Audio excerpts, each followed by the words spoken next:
What's going on, family? Welcome to Sage Talk on the Lapeef Network. How you guys doing? If it's your first time, welcome. We just had another great show, Lapeef and Sundays. If you missed it, make sure you catch up. Let me check this chat out. Green Gang, I see you. I see everybody just flowing right over from one broadcast to the next one. It's what we like to see over here. Chat ninjas assemble in my logic voice. But as we said, most importantly, happy Father's Day. Fathers assemble. Fathers, make sure you assemble. We still carrying that message, man. It's an important day for the men. It's our day. And we're not going to let the women get any of that energy. It's our day. If you haven't already, hit the like button. Also, make sure you subscribe to the network. Shout out to the sponsor, Tej Hanley.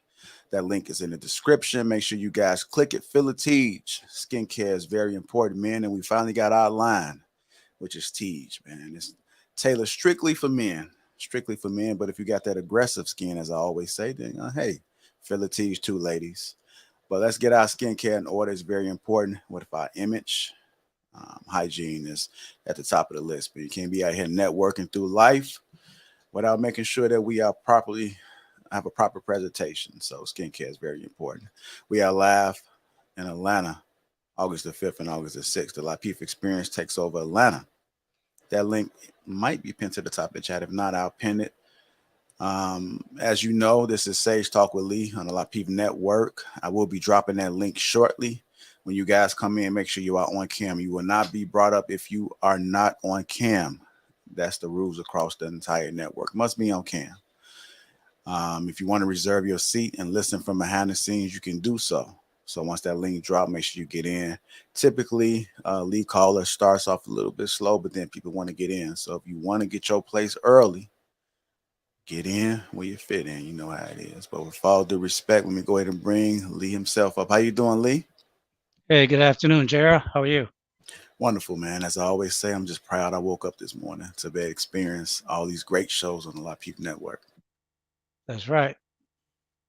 Hi, Hey, Lee. Green Gang. Hey, chat. How's everybody doing today? So, certainly, Enjoying this Father's Lee, Day. I'm going to drop out. I'm going to drop out. I know you got to do your thing. I'm going to drop out, man. Appreciate yourself. Okay, cool. No problem. Good afternoon, everyone. How you doing? Well, I'm looking for a great show today. Men set the standard for society, not women. You know, as I was pondering this whole conversation that I wanted to have, I realized that today's topic could be somewhat triggering in some sense. And if any of the audience, male or female, but particularly female, or the women, I might say, if you find yourself getting in your feelings, first I'd like to say,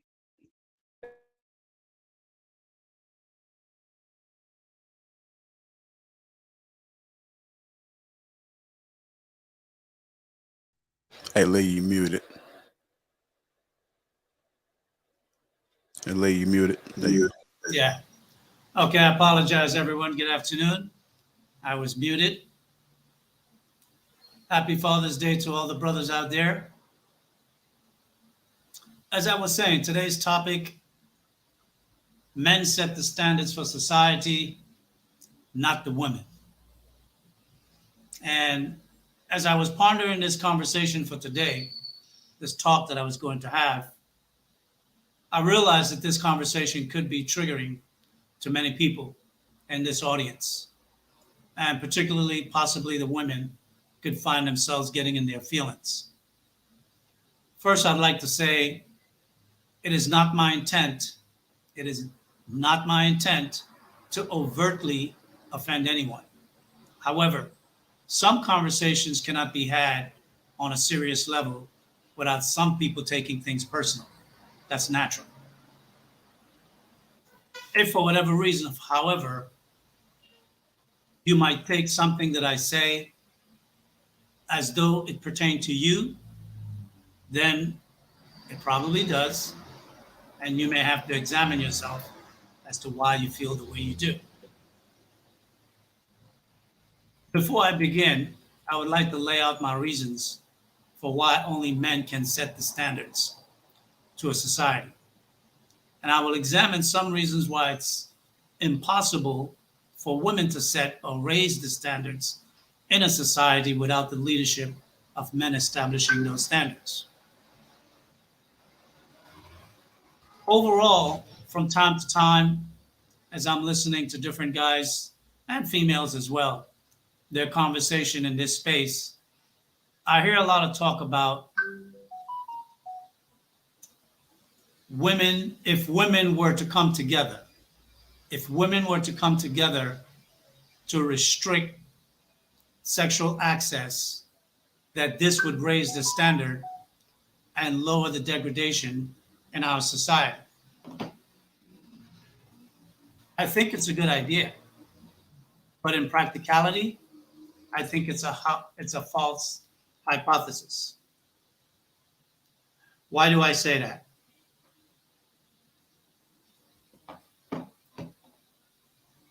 Because truly, women could never come together, simply because it is the woman who truly competes for men and not the other way around.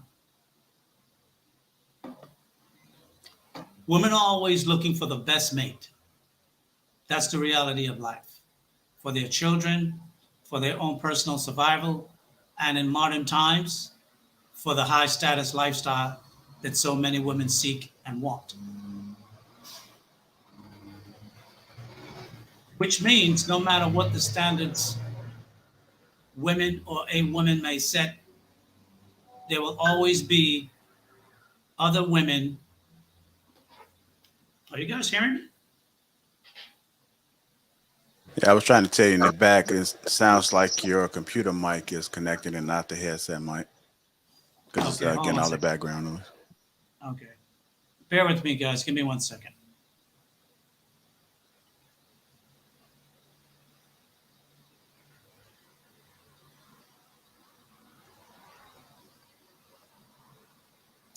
Let me just go off camera for a minute. Took out the screen.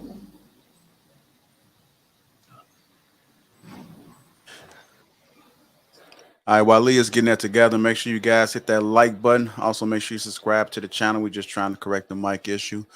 I do understand how important it is to make sure while we're listening in our cars and our homes that the sound quality is the best that it can be. So as we get this together, hit that like button. If you haven't got your tickets already, man, make sure you get your tickets to Atlanta. The best time to get flights is on Tuesdays and Wednesdays. You can also set you an alert with Google if you are flying outside of Southwest. So just a little few pointers. Just monitor flights to get them early as possible. If you are in Atlanta, get your tickets. We do have a few more VIP tickets I added to the lineup. So if you guys want to come and spend a little time and question us, then hey, that's your opportunity. So with that being said, let me just see what we got going on in the chat real quick. Tamika, I see she holding down the chat. Appreciate you, ma'am. Petty Cakes, Green Gang, Can Nurse you hear me, Nancy. Gerald? I see you. Yes, sir. I can hear you. Let me see how that sound. Okay. Yeah, it sound much better. That's where I'm used to You it can, sound. okay. Yeah. Because sometimes I have to connect the USB for it to work properly.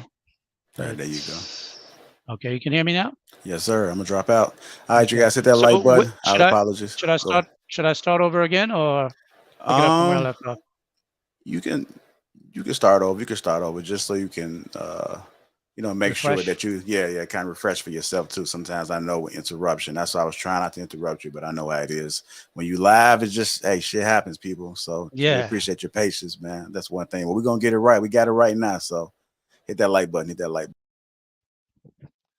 Okay. Good afternoon, everyone. Give me a thumbs up or give me a one in the chat if everyone can hear me clearly now.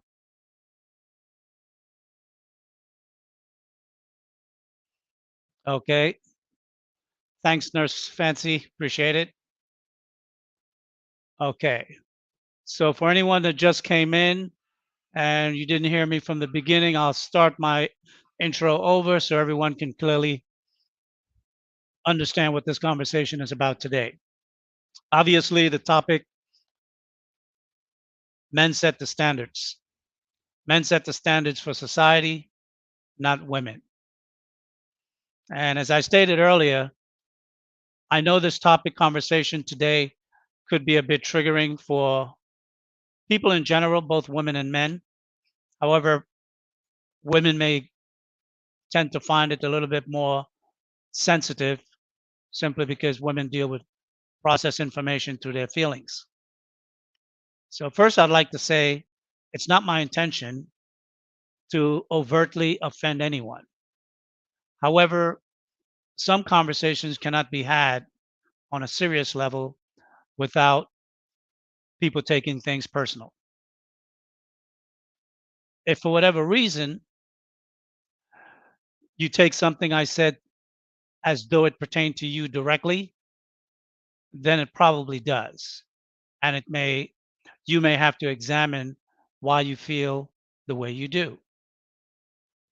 Before I begin to lay out my reasons why only men can set the standards to a society, I will examine some other reasons why it's impossible for women to set or raise the standards in any society without the leadership of men establishing those standards. Am I coming through clear? Everyone can hear me good? Give me a one or a thumbs up. Now, from time to time, as I check in on different YouTube channels, both the male and females, I do hear a lot of talk about if women were to come together, if women were to come together and restrict sexual access, that this would raise the standard or lower the degradation in our society. Now, I know that's an admirable idea, but in reality, it's a false hypothesis.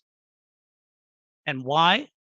Simply because women could never come together, because it is the women who truly competes for men, not the other way around. Men choose, but women compete. They put themselves in a position to be chosen by a man. Women are always looking for the best mate for their children, for their personal survival, and in modern times, for a high status lifestyle, which means a man of means, a man who have the financial capability, the notoriety, the network, the connections, and obviously the financial capacity and resources to match.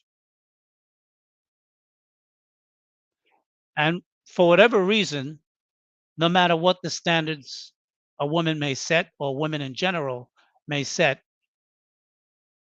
there will always be a woman who will cheat. And what I mean by cheating is that they will break from the pack. They will break from the pack of other women to secure her own success, to secure her own survival. And because we all know that in nature that women are cattish, and cannot bear to see another woman outperform them, the other woman will always lower her standards to outdo the other woman. This we know for a fact because we have seen it in society time and time again. And we know that women equate sex with love and or a relationship. If she sees another woman who's getting men's attention and having sex with other men, men of quality, men of means, they will lower their standards to get access to that man as well. And because women equate sex with relationship,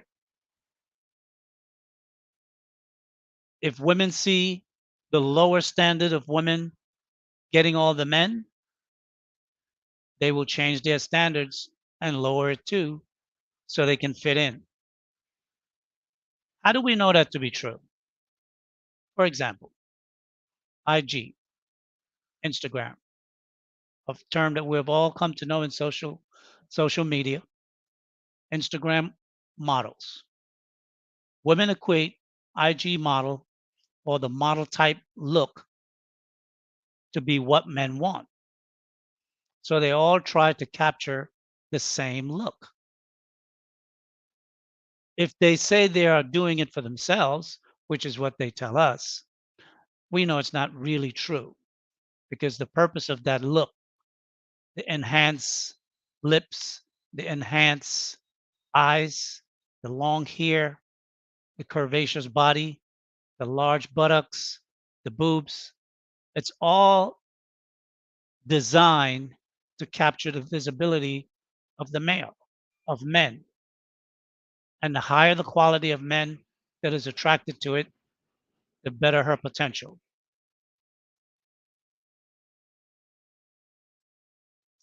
Now, I know this sounds like it's contradictory to some because we see women from time to time taking up for each other online in these social media spaces. And yes, they do that because as a whole, it benefits them.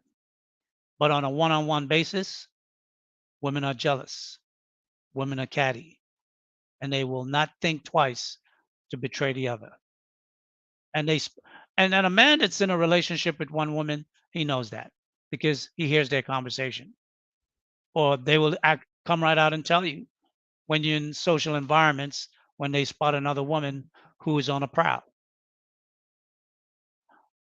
And I say this because basically, when one woman lowers the bar, another woman will lower it even more, and it will have a cascading effect, lower and lower and lower. And this past winter, early spring, we saw images of that coming out of New York City, my hometown. Women are giving it up on the street corners, in broad daylight, in the moonlight, in the evening, in public places and private places. So it's not like women, we haven't seen examples of this. Now, some people might say those are women that don't have standards. That may be quite true. But even a woman with high standards can be brought to lower her standards as well, depending on her social circle.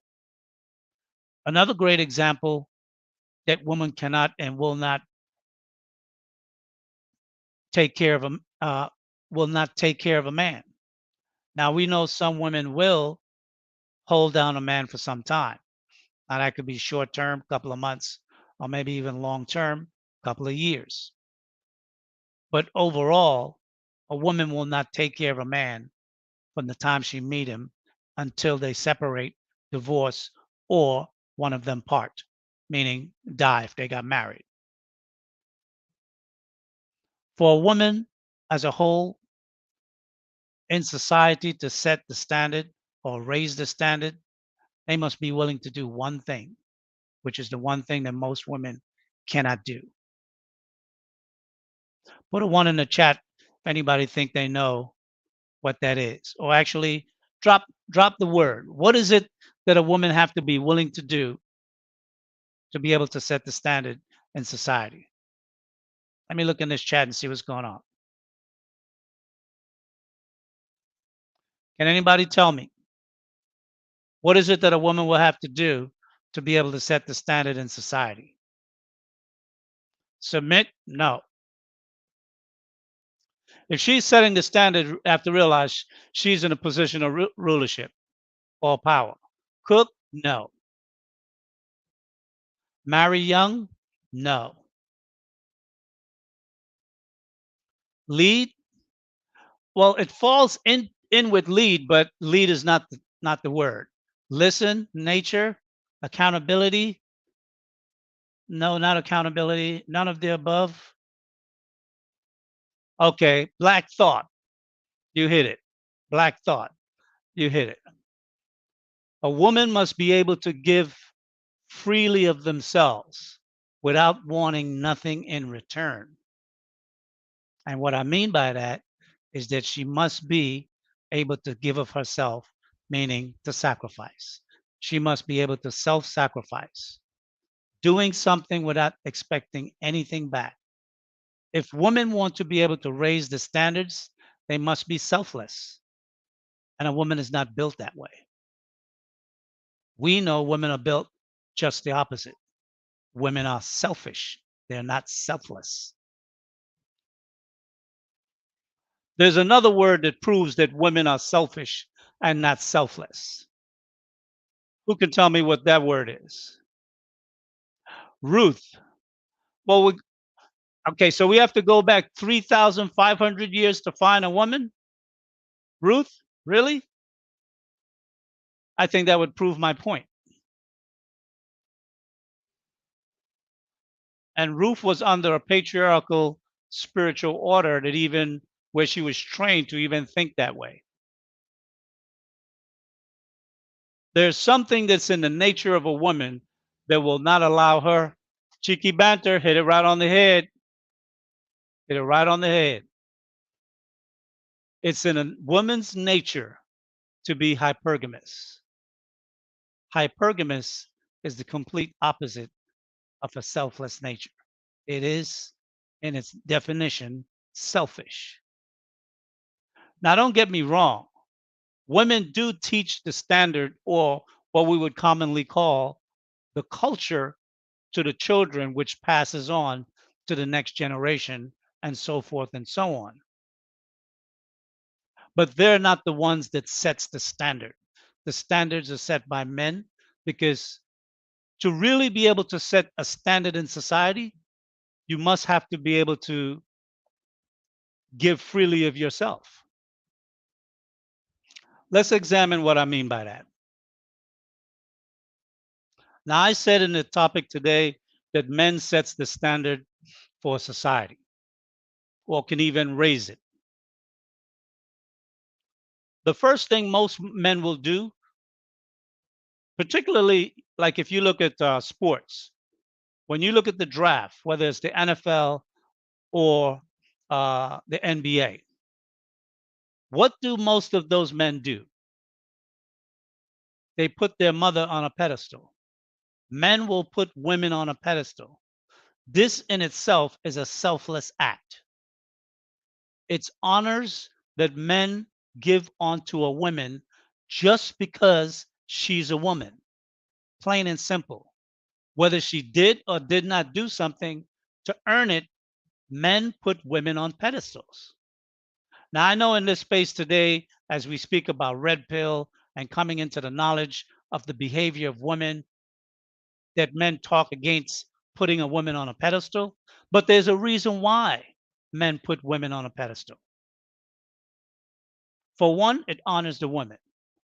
And most of the time, the two women that a man would put on a pedestal, who can tell me who are the two women that a man would put on a pedestal?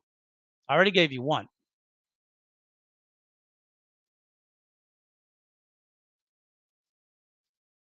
Come on, drop it. Let me see who's paying attention. What women would a man put on a pedestal? There's usually two. No, I see wife, cheeky banter again, knocking it out the park. A mother and their wife. Their mother and their wife, because they see their mother as a selfless person that cared for them, and they see their wife as a selfless person that cares for their children. That is why men put women on a pedestal. However, opposingly, a woman will never put a man on a pedestal. You never hear a woman receiving an award thanking her husband or her father. And when I say never, I mean it in the broad sense. I'm not saying it's never happened at all in history because I've heard women do that. But the rarity is so minuscule that it can't even be counted. It's not even in the 1 to 3% margin of error, as most people would equate. The only exception to that rule usually is that a woman would put anything for their child. That's usually the only exception. The next thing I would like to cite why men are capable of setting the standard in society is that men would put their lives at risk, and not only for their wife and not only for their mother, but in some instances, men would put their own lives on the line for a total stranger, a total strange female that he does not know anything about her. And in most cases, doing so, sometimes the man would find himself getting significantly hurt, or in sometimes actually losing his life in doing so. And sometimes he's defending the woman from the very woman that that man is in a relationship with. Or sometimes it's just a robbery in progress, something incidental in the street. But men would do that where women will not. Women will not run into a burning building to save a total stranger's life. Men do that. They will stand on the outside and scream in the hopes that a man will come by to rescue the person or persons thereof. But a woman is not going to just randomly put herself in danger. They're not built that way. Like I said, the exception would probably be their child or children. And in those instances, it's rare as well. It's not every woman that would risk their life for their child. I've seen women stand outside of a burning building screaming that their granddaughter was inside the building, and it was a total stranger that ran up, ran inside, grabbed the kid, threw the kid out the window, came back downstairs. He saved the child, he saved himself. And they were thankful, of course, but they weren't going to sacrifice their own life to do that. And this is why men are the only ones that can set the standard of society, because they have to be able to go beyond the standard that they set. Women will never go beyond.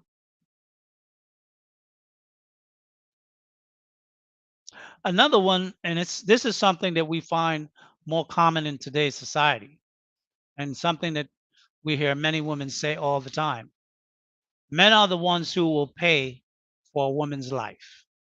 And this is a big one because today in society, we hear all the time that a woman wants a man that can pay all the bills. Or if she's going to be with him, he's got to pay X amount of bills or the bills that she lists off. What do I mean by this? And I think this is pretty simple for us to grasp.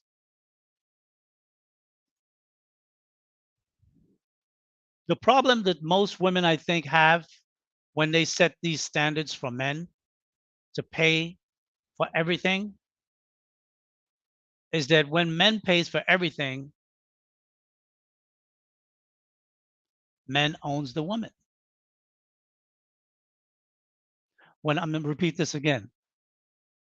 When men pays for everything in a woman's life, he owns her. Now we know in olden cultures that was how it was considered because a woman usually went from a father's house and a father paid for everything. She never paid for nothing. Rarely did the woman or the child even work. They did household chores, yes, cook and clean, may do some farming depending on what the father had as a business, but by and large, they weren't laborers. And this is where many women get bent out of shape because when they look at ownership, he don't own me. He can't tell me what to do. He's not my father. These are things we would hear women say all the time.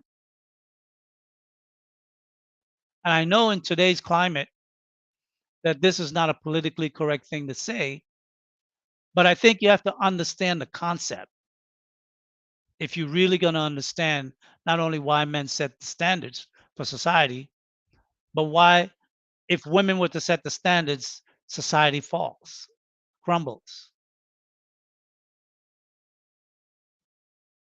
Let me explain what I'm talking about more clearly. I'm trying to break it down for you. And the list was pretty extensive, so I didn't really note everything. I just note what I thought was vital for the conversation today.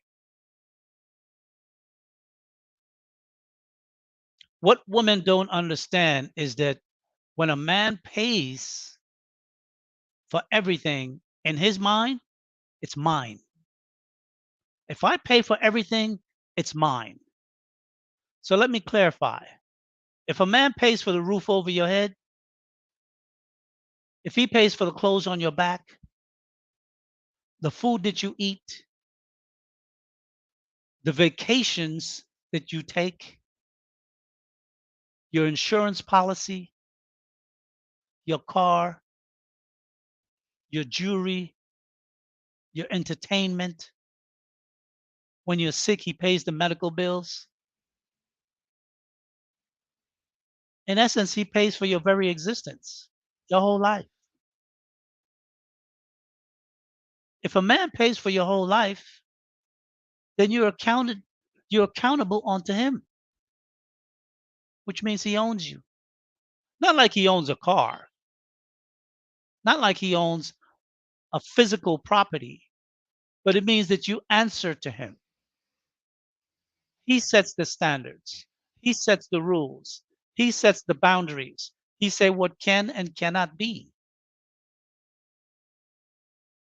But you see, women want a man to pay all these things and more, but they don't want to be accountable to the man in any way. They want to be as free as though they were single and as if they themselves were footing the bill. That's not reality. It never had been reality and it never will be reality. And to be honest, I think the proof goes even further, right? I mean, when women divorce men, and we know by and large, women divorce men. It's not men divorcing women in droves. It's just the opposite. It's women divorcing men. When women divorce men, excuse me, the court will order that man to do what? To pay for that woman's life as though and keep it at the same standard as when she was living with him, even when she's no longer living with him.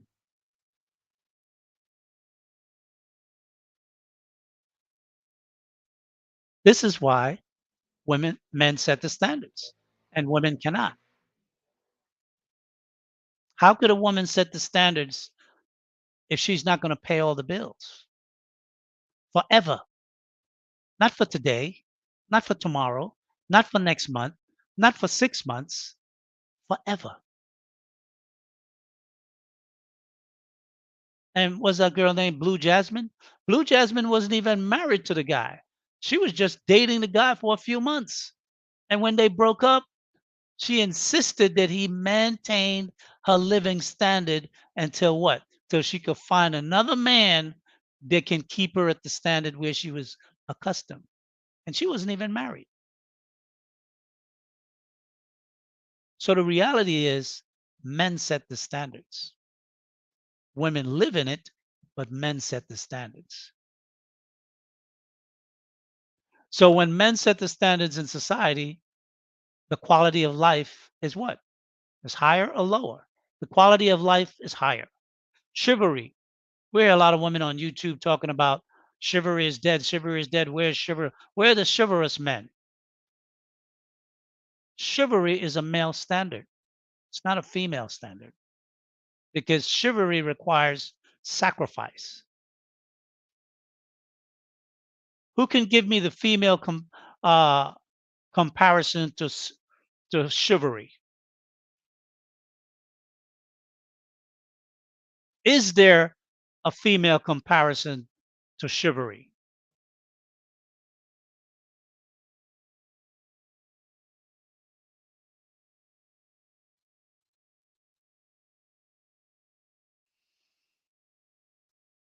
I don't think there is. I couldn't find a word that was a synonym for the female for chivalry. And I think what women fail to realize is that you cannot have chivalry and equality at the same time. Those two things don't equate. Let me say that again. You can't have chivalry and equality at the same time. Why? Because of this saying, women and children first. Because women and children are a protected class lesser than a man. Simple. Women and children first because they're a protected class lesser than a man and they're protected by men.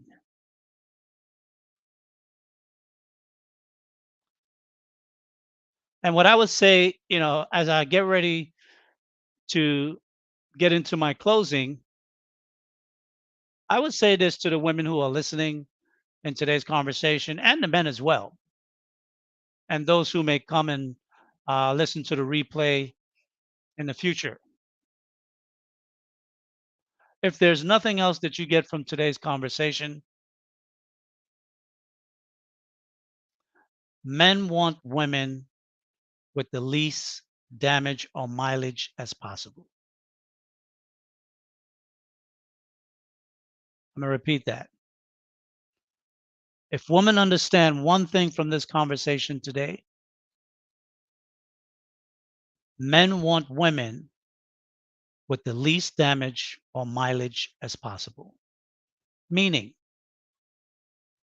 if the average woman have been screwing from, let's say, we'll use legal age of 18, we all know that women start indulging in sexual behavior long before 18.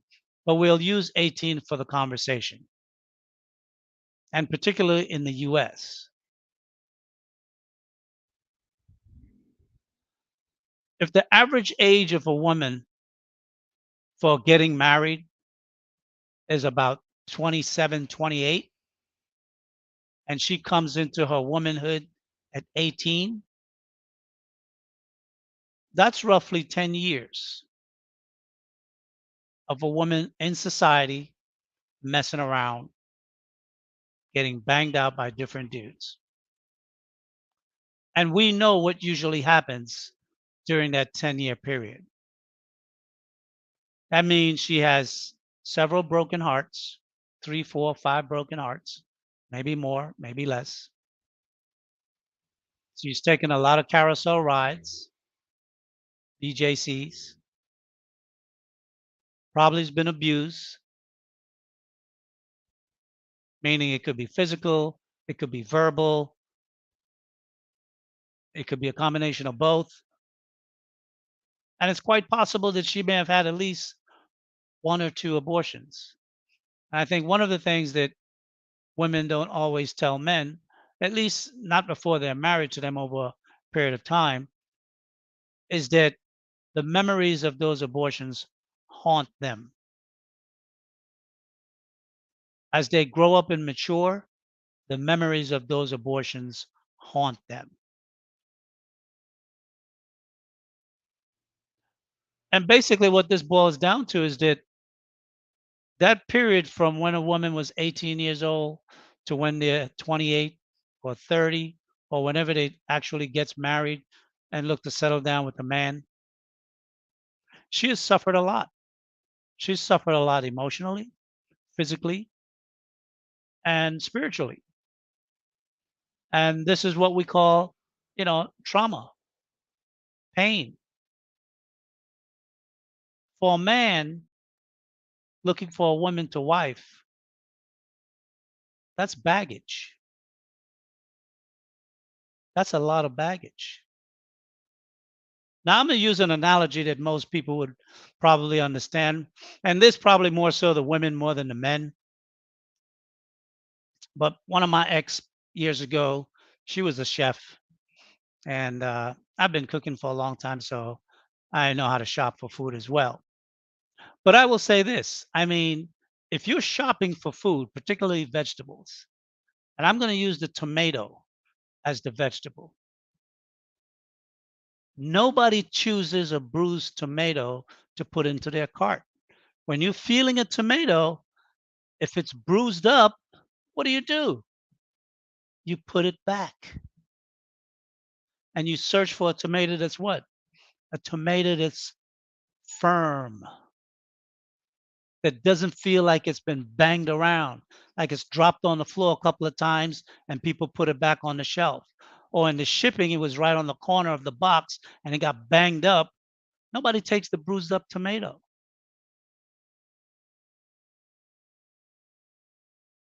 So, why do we do that? Both women and men do that when we shop because we want the best quality product. That's a natural way of selecting a high quality product because a tomato reveals its damage very easily. It's soft shell, it's outer skin, and it's soft inside. So the firmer it is, the higher the quality it is. The softer it is, the more damage it shows and displays. So if a man have a choice, he would rather choose a firm tomato, i.e., a woman that is less bruised, a woman that is less damaged emotionally, psychologically, and physically. And this takes us back to the topic. Men set the standards to society. Why? Because men pay. We pay for the product, which is a woman. Shout out to Kevin Samuels, RIP, my brother. That was one of his statements. What product over time with use and age increase in value? Doesn't exist. And in short, because men set the standards and can change the current standard in society if we wanted to, but I think the reason why most of us are not able to do so is because men are weak. Many men today are weak. We're weak mentally and we're weak emotionally because we have not really seen men of high standards in our upbringing on television throughout the society. So we don't really know what the capabilities of men are. Most men just don't understand, I should say, what power is. Power is the ability to withhold and to give. It's both. And most men don't understand how to wield power, which is why a man like Kanye West, that's worth several $billion, runs around and cry on social media about his inability to see his children. If he really understood how to wield power, he would do so because other powerful men in the society don't suffer the same things and they don't go into public crying about it. They take steps quietly, they make phone calls, and they make things happen. And we know from a lot of either videos or magazines, women magazines, that women today are suffering, and primarily from working on these jobs, 8, 10, 12-hour days, 5, 6 days a week, because working for your survival is not as easy as it appears. See, because women never saw how hard men work, they assumed that it wasn't really much. He just went out, came back 10 hours later, and gave me these greenbacks. And I went out and I bought what I want. But when you have to do it for yourself, then you realize that, hey, I don't want to have to do this forever. Forever is an eternity. Women want to enjoy the pleasures of life. They want fine things. They want nice things. They want soft things. And that's what we lack in society today. That's why we see so many women talk about how they have to be both man and woman or wear their masculinity, which is weird to me because a woman shouldn't be wearing any masculinity. A woman should be feminine all the time, 24/7. And I think when men see women, or in a culture where they see women feminine 24/7, initially it's a shock because in America, you don't see it that often, not 24/7. You might see it in spurts, but not 24/7. And getting back to the subject, every man knows when he's ready to settle down, when he wants to start a family, when he wants to choose a wife. And when he make that decision, he's looking for the best woman he can get.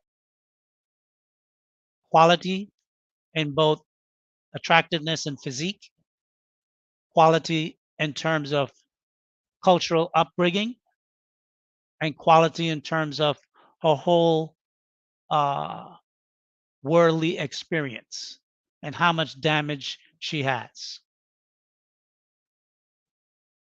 And what that translates to for a man is low mileage. Low mileage equals high quality. More mileage equals lower quality, or what we say is a 304. And this is not something that just applies to today, whether it's 2022, 2024, 2050, the 21st century. Men will always think this way. It doesn't matter what time and period we're in. You could go back 1,000 years, 5,000 years, 10,000 years, or you can go 5,000 in the future. As long as men have to pay for a woman's life completely from start to finish, he will have to set the standards because he's the one that know the product that he wants. It's no different from back in the day. I remember back in the 80s and 90s, many car makers used to always compare their cars to a Mercedes Benz. They would always make a comparison in their commercial to a Mercedes Benz. Why? Because the Mercedes Benz was the standard of a high quality automobile, both in safety, luxury, and performance. And when men sets the standards for a woman or for the society, women up their game to become better because they want to get the better man. So simply put, men like new shit, plain and simple. Men like to own shit, plain and simple. And men are very protective of the shit that they own. And a man will consider his wife his, which is why sometimes we'll see in the news that some man will delete another man for messing with his woman because that's his shit. Now, I know some people may get in their feelings and say, well, you know, she wasn't worth it anyway. You should have walked away. Yeah, there's some men that can walk away and say the woman is not worth it. But there's some men just are prideful. They take it as a personal offense. You knew she was mine.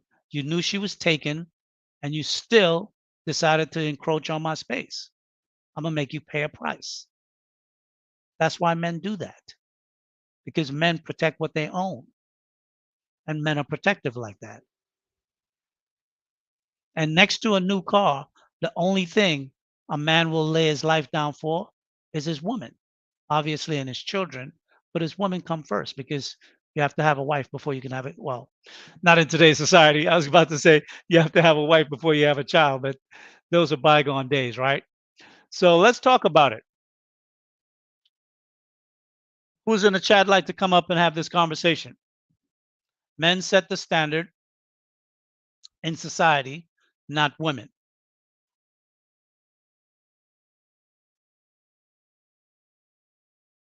Or if you are in disagreement with the conversation from today, come on up and add your 2 cents so we can have the conversation. Hey, Rilla, good afternoon. How are you?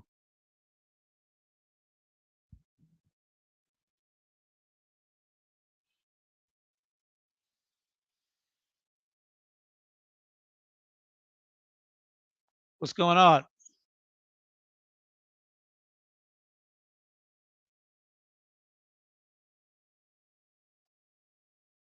Happy Father's Day to all. Cool. Thank you.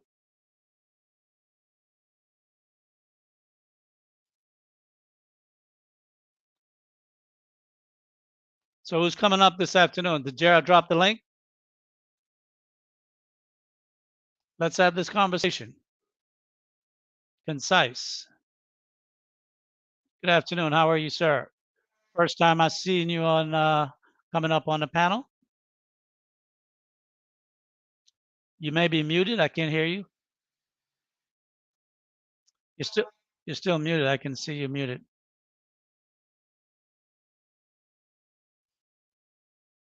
The lower left. Check the lower left right next to your camera. Sorry about that. Can you hear me Okay, now? cool. Sure. Okay, so talk to me. Were you able to listen in on the monologue today? I heard most of it. Okay. From the title. I Okay. do agree. Men sets the standards for society. We're currently in charge for the most part. Women do set the standards for culture, but currently men set the standards for society. Well, culture and society is the same. It's the same thing. We just call it by different names, but the standards of society is what maintains the culture.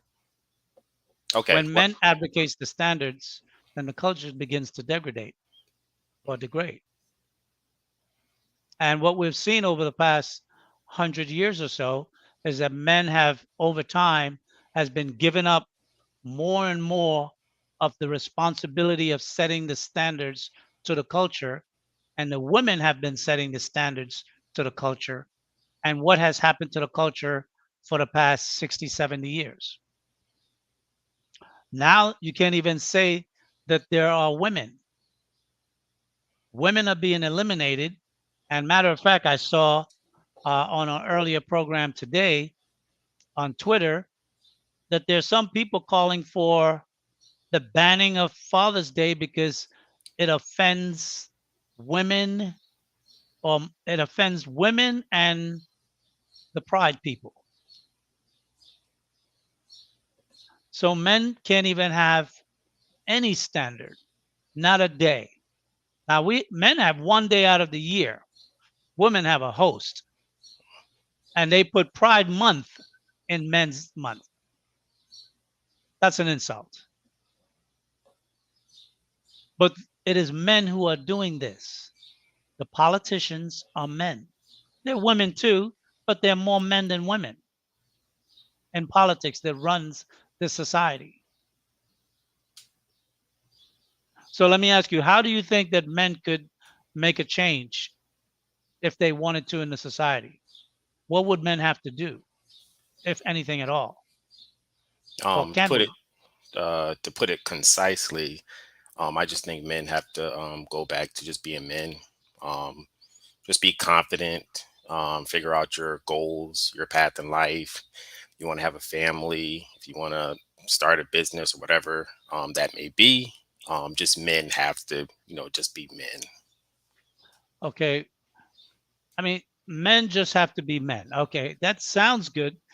But if men are not even being raised by men to have any examples of what is a man or the image of a man, there are no men in the homes, and on television, the men that you see are weaker than the women. And when you go and work, the men that are in positions are metrosexual at best or just straight out LGBT. Then where do you get the image of a man to know how to be a man? I think Lapeef Network is one example. Say again. Sports, Okay, the Lapeef Network. Okay, very good. What else? sports, business, through mentorship.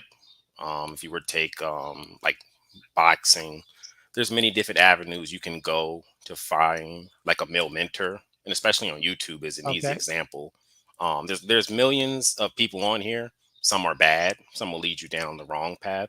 But I think if you search, you can find a lot of examples of Right. what a But man that is. that takes a certain awakening in a person's maturity to even begin to look, That is true. I do agree with right? that because I've just Because a recently. guy that is 17 or 18 might not think that he needs to search for any masculinity and to help him find what is his path in life or even how to be a man. And it might take him until he's 25, 28, 30, after he's gone through some knocks in life and realize this is not working, right? So, how could men in general look to make a change in society is if specifically young boys are growing up with no examples of what it is to be a man? How do men make that change? I also think um, y- you can see what's wrong. Like for example, my birthday's in October. I know every 4 years I see the same commercials, politicians pushing for healthcare, pushing for whatever they're pushing for, and then once they get into office, nothing changes. So if you pay Well, things attention, do change. It just don't always change in your favor, it's a good point. right? Yeah, Because since Joe Biden have come into office, there have been changes. It's just haven't been beneficial changes. yeah, beneficial for other communities, Right. not much for us. We got Juneteenth so far. That's that's all I see. Another day to eat and drink, those who can afford it. How old are you, by the way? I'm 29. Okay, you look very young. Did you finish college, or you're in college, or I you're on finished, your business? got a bachelor's degree, working now, um, working in So sales. how are you looking? How do you think you personally will be able to make a change in society for yourself? Me right now, I'm just trying to make money. That's my primary Okay, focus. So I plan to pay off debt. I bought a house, so pay off my house, then use the money to, take care of my family, um, your teach. family meaning your mother and your parents, or your family meaning your wife and children? Mother and parents. I'm not married or no kids yet. Okay, So they're up in age, 70s. So I'm definitely going to okay, most likely take care of them. So I just want to be in a good right. position to, and then just help my people. I don't know what form that will be yet, but I know I want to help my people. So and Your that's people also why meaning black people. black people specifically, not people of Okay. color, black people. Do you have brothers and sisters? Yeah, big family. It's 8 of us. Okay, 5 brothers, 3 sisters. Parents, excellent. they all had 10 siblings each, so we're a pretty big family. Okay, so are you guys pretty much on the same mindset in terms of building a family, strengthening the generation going forward? Do you have brothers that are older or younger than you? Three older, the rest are younger than me. I would Okay. say I'm at the forefront, financially, Hmm. and mentally. I do want to create generational wealth. I'm the first one in my family to go to college. I'm out of my siblings. So I definitely want to start passing down stuff to, if not my kids, my nieces and nephews, and start building generational wealth, and also just teaching, sharing whatever little bit of knowledge I have to any black person I come across, and help any black person that I can. I would like to do Well, something grand, something big for the black community, but I don't know what that is yet. That's what I'm also so on. what do you do now? What's your discipline? Sales. I'm in Okay. sales. Technology sales or Yeah, software sales. software? Okay, tech. Yeah. Okay. So And you're making over 100 grand a year? I did last year. Hmm. Was my first time actually. This year Congratulations. we'll see. Thank you. So we'll see. It's kind of ebb and flow. Okay. Well, Still trying to what learn. I would say, before you broaden your perspective in helping everyone, you really need to lay a big foundation for yourself. The bigger the foundation you lay for yourself, the bigger you can build on what you want to accomplish. And in terms of helping the community as a whole, before the age of 45, you really shouldn't really dive too much into that because community work is self-sacrificing, which means it doesn't pay, which means for you to be able to do it, you need to have time or you have to give of yourself and you won't have the economics to live the life that you may want. So if you really want to be able to help the community, you first need to establish yourself to the strongest financial capacity, whether you're a business owner or whatever it is that you do, and in starting your own family and laying a foundation with your family. And then after you have set roots with your family, then you can look to start branching out into the community. Because as a single man helping kids in the community, it could be dangerous in this society. So you definitely want to be a married man with a family because you want to have a community that can vouch for you as your character, right? We have to be very mindful of these type of things today because single men are viewed, well, men in general are viewed as dangerous and in some ways predatorial. So women are not. So you always want to make sure that you lay the proper foundation for yourself to be able to go out and help others. And I'm not saying you can't do it young, but note that if you're going to become somewhat of a person who want to help the community from a young age, then that's going to stifle your future financial accomplishments unless what you're doing somehow connects to your career and it can actually build on your career to give you a launching space to do so. And that will most likely be politics if you are going in that type of career, right? Yeah, So and oh, that that's part of what I figured is going to be down the road. Just something I think about often. I see the state of the okay, black community. That's how I came into the Lapeef Network. Just looking to see what's out there. 'Cause I always okay, see twerk videos, hip hop, the common stuff everyone sees that's trending. But then I was looking for are black people, doing anything else? So then see that we're we're having conversations to bring knowledge and like give us some goals for progression because we're currently at the bottom. We don't have to be. I also see that in a simple sense we fall well, for. we're not totally at the bottom. Our perspective appears that we're at the bottom, but there are more black millionaires in the United States than any place else on the planet. So there are rich black people. Our problem is that we don't know how to work cohesively together. We are so individually, uh, mentally centric that we don't know how to move in a unit when we need to be.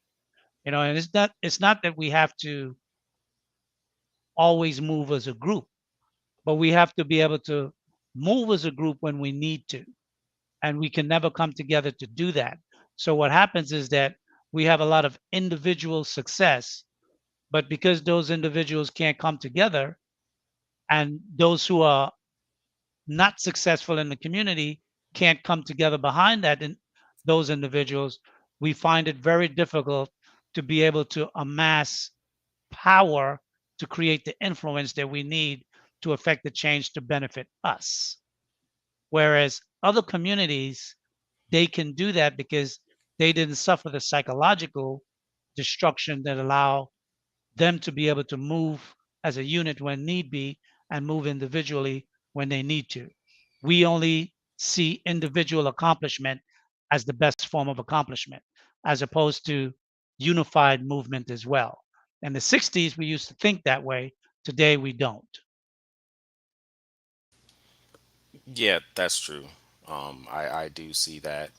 And I don't think there's anything wrong. Like if I guess Jordan, as an example, if you're super successful at your field, and then you use that to your benefit, that's cool. But I would say if anybody who can, try to uplift another black person or as many black people as possible, then we can all, you know, and don't Well, see no, it as like I'm not you get suggesting that there less. were any. Sorry, go ahead. Oh no, I was just gonna say, I don't see it as you help one black person, they're taking from you. I'd say it's just, helping grow the pot, so to speak. Like every person Well, contributes in a way. it's If that not so makes much sense. as helping one black person. What we really need are institutions because the power over time is institutions. Individuals come and go, but institutions are long standing. They go for centuries. They carry on the business plan, the mission, and the vision of the institution. So over time, where you might start at this generation, 4 generations from now, at your great great great grandson, he would be in a different place, not the same place where you are. That's how we, as a unit or group of people, black people, can be more effective. I'm not saying there's anything wrong with being individually rich, but all we know is individually rich. And the problem is we've seen so many individually rich black men succeed. And then in the latter part of their life, what happened? The system break them and take their wealth away. That happens because there are no black institution to step in to protect them because it was never established. Hold on one second. Complex Design. Good afternoon, sir. Welcome back. Lee, how you doing, sir? I'm doing well. I'm doing well. How are you? Good, good, good. I'll let you guys go ahead and finish, man, before I chime in. Sure. Concise, did you want to rebuttal or say something after that comment? No, I agree. I agree. It definitely makes a difference. If we have, we do have some black banks, black grocery stores, b- black a black Walmart, for example. It would make a big difference, huge difference. So I agree. Well, I would say this that for the time that we have been here in America, we should have a greater foundation of businesses throughout not only the black community but other communities as well, because other immigrant groups that come to America establish businesses not only in our community but in their community as well, and their business are more in our community than we have in our community. If we had 1 or 2 Korean stores and 10 black businesses, that would be cool, no problem. But there are 10 Korean stores and 1 black business. That's the difference. Yeah. And just my last point, because I do got to go. Sure. I have noticed that they, delete some of our greatest leaders. They tear down um, organizations that are put in place by various resources. So it is tough to get something going, but I do think we can do it. Okay. And I know we can do it as well.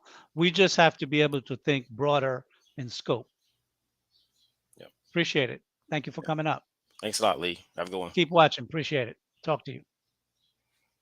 Hey, Complex, talk to me. Hey, Lee. I think it's actually a good segue, man, because that's actually what I was coming up here to talk about. Just kind of looking at the title of the video, right? Men being responsible for society, right? In terms of how it's structured, Right. things of that sort. Um, See, it's a college and a collection of businesses and companies that maintain society when you really think about it at the end of the day. Okay. There's some sort of company, some sort of entity, some sort of contractor, something who fulfills a need in order to maintain the upkeep of society, whether it's patching a hole in the road, whether it's Hmm. trash collection, Right. um, you know,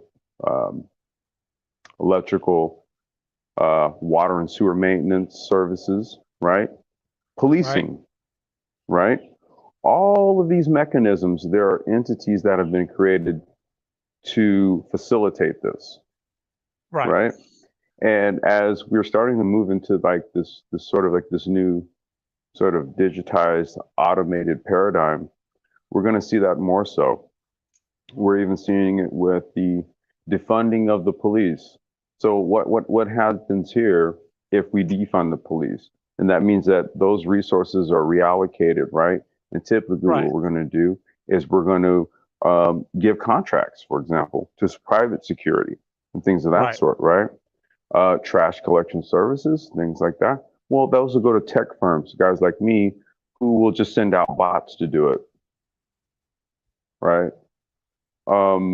So this is the new paradigm we're in, and we're kind of in that we're in that period of what, let's just say if we were to go back to like the late 90s, 97, 98, 99, where everybody says, man, I wish I would have invested in Amazon. Man, if I would have bought such and such, man, if I would have done this, right? We're kind of in that new paradigm now, right? So when it comes to what it is that we as Black men could be doing in reference to building society, well, I would say that your physical infrastructure is largely been developed. Um, Everybody has Wi-Fi. Everybody Right. has the ability to have Wi-Fi capability, hotspots, running water, hot water, AC, sewage. We're in a first world nation. Correct. What we need to do is to focus on building out the digital infrastructure that goes on top of that, i.e., fourth industrialization. Okay. That mechanism also enables us to be globalist. Okay. You have WhatsApp, WeChat, you have all these different applications that allow you to call internationally using either your Wi-Fi connection or your current cellular data plan, right? There was a time it would have cost you an arm and a leg to call China to talk business or Correct. even do business, mind you, right? We're in this new paradigm where basically all of the industrial walls largely have been broken down, even though it may not seem like it.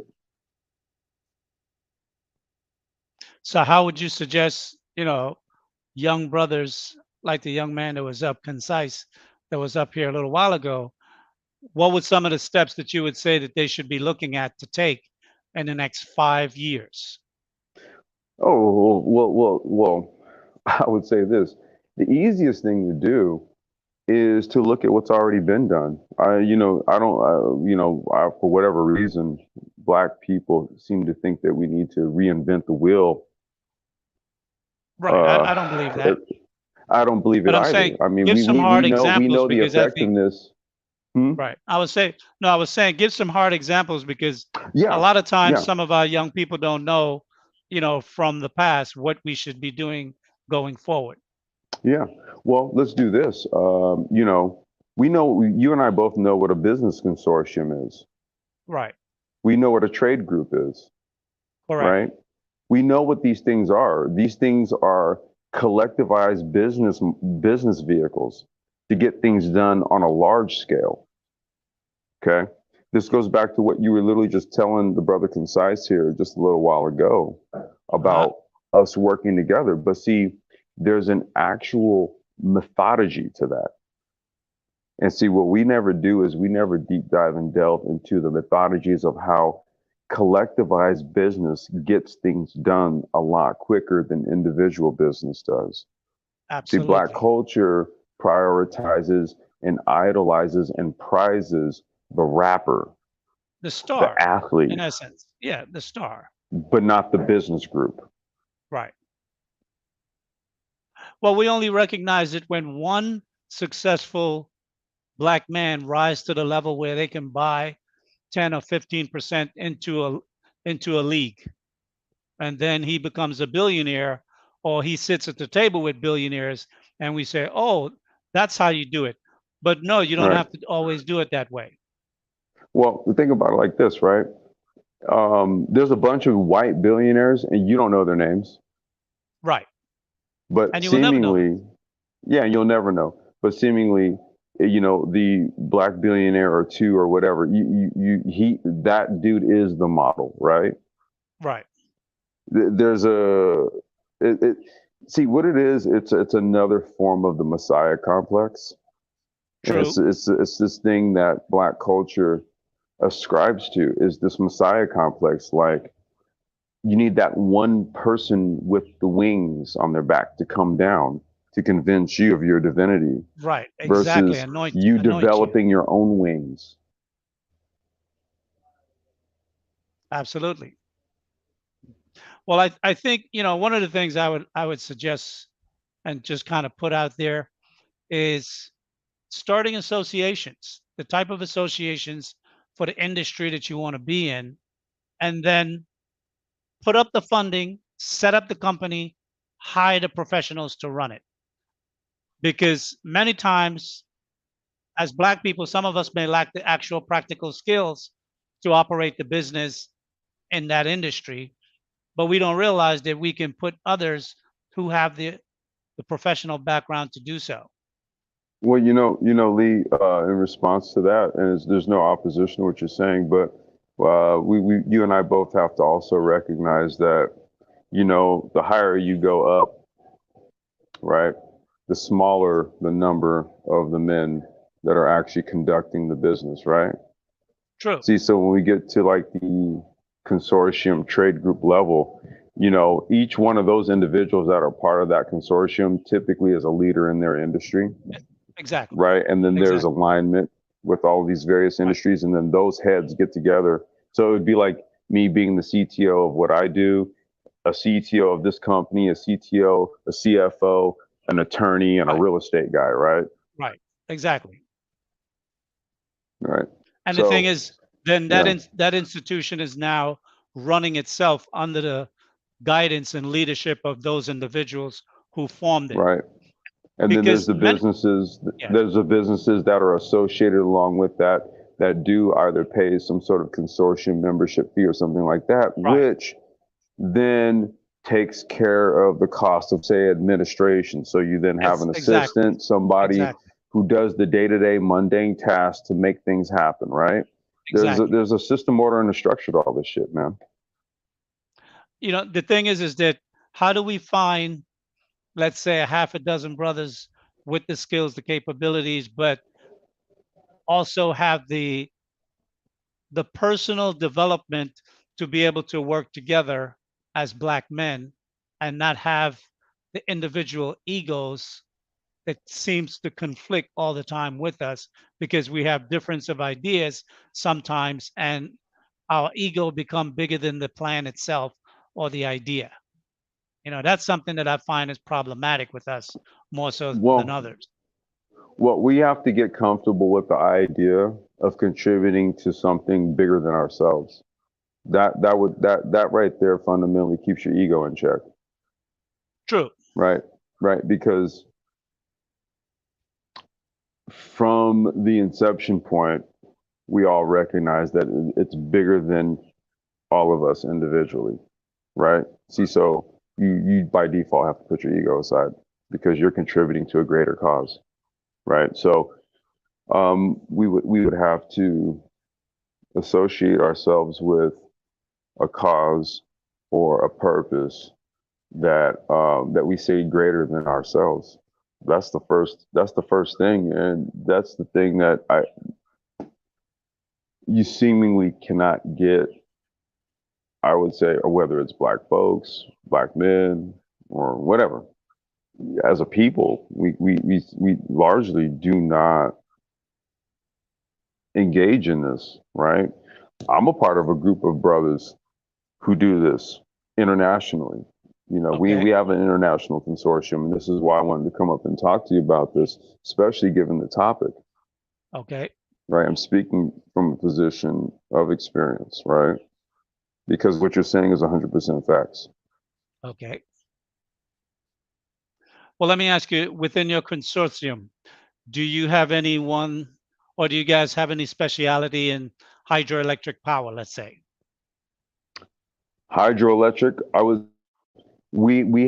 so there's okay, I'm pivoted in EV, Right. green energy, green Right. technology, right? Vehicle charging technology, stuff like that, right?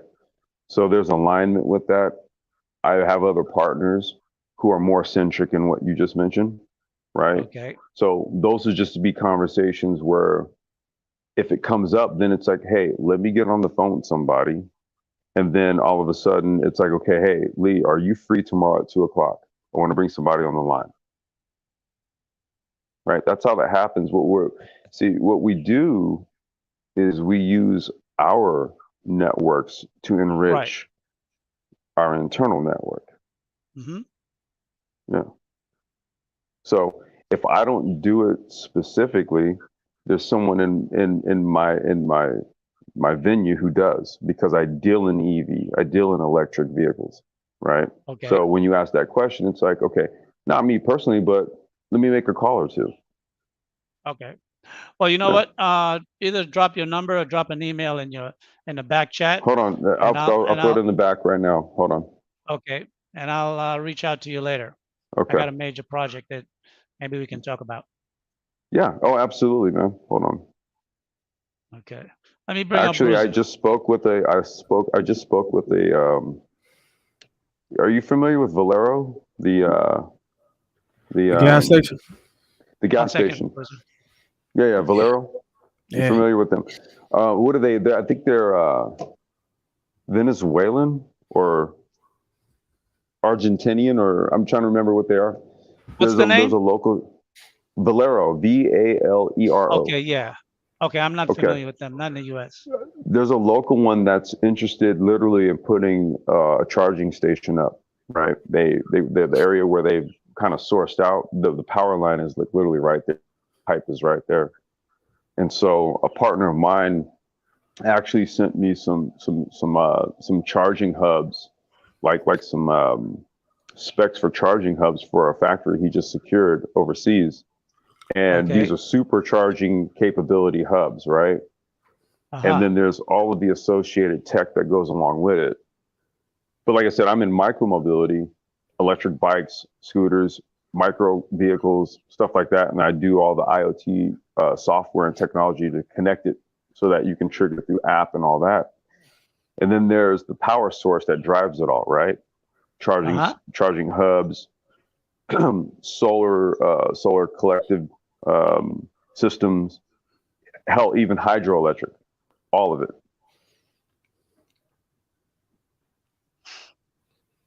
Man, I Okay, plan to that's build cool. an electric bike too, man. That's some good I do. information. Okay. I actually build custom bikes. What kind of bike are you talking about, dude?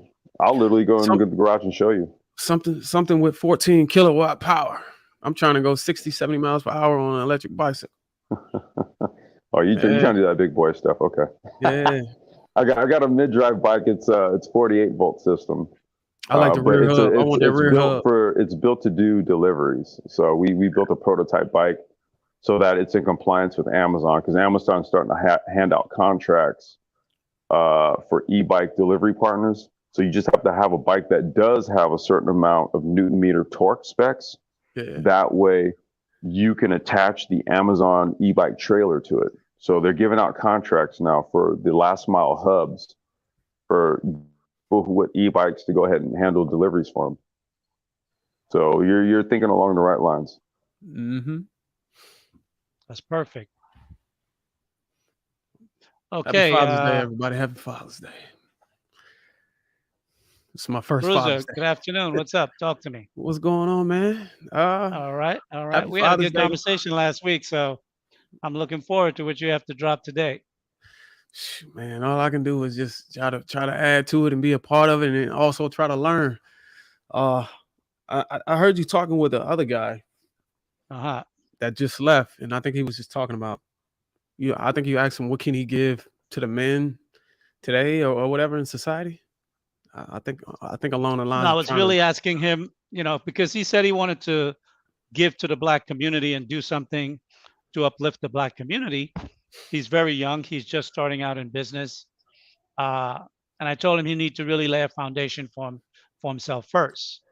And if he wants to be like I don't know if a social worker or something where he can be some type of a mentor, did he really need to build himself up?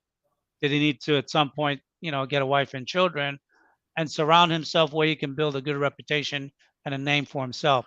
Because once you go into the community and you start dealing with people's children and so forth, as a man today, you really have to learn how to protect yourself, and you need to have a good network around you that can come and stand up for you in the event that something happens. And as a young man, if he wants to have a strong success for himself, he needs to build that foundation now for the next 10 years at least.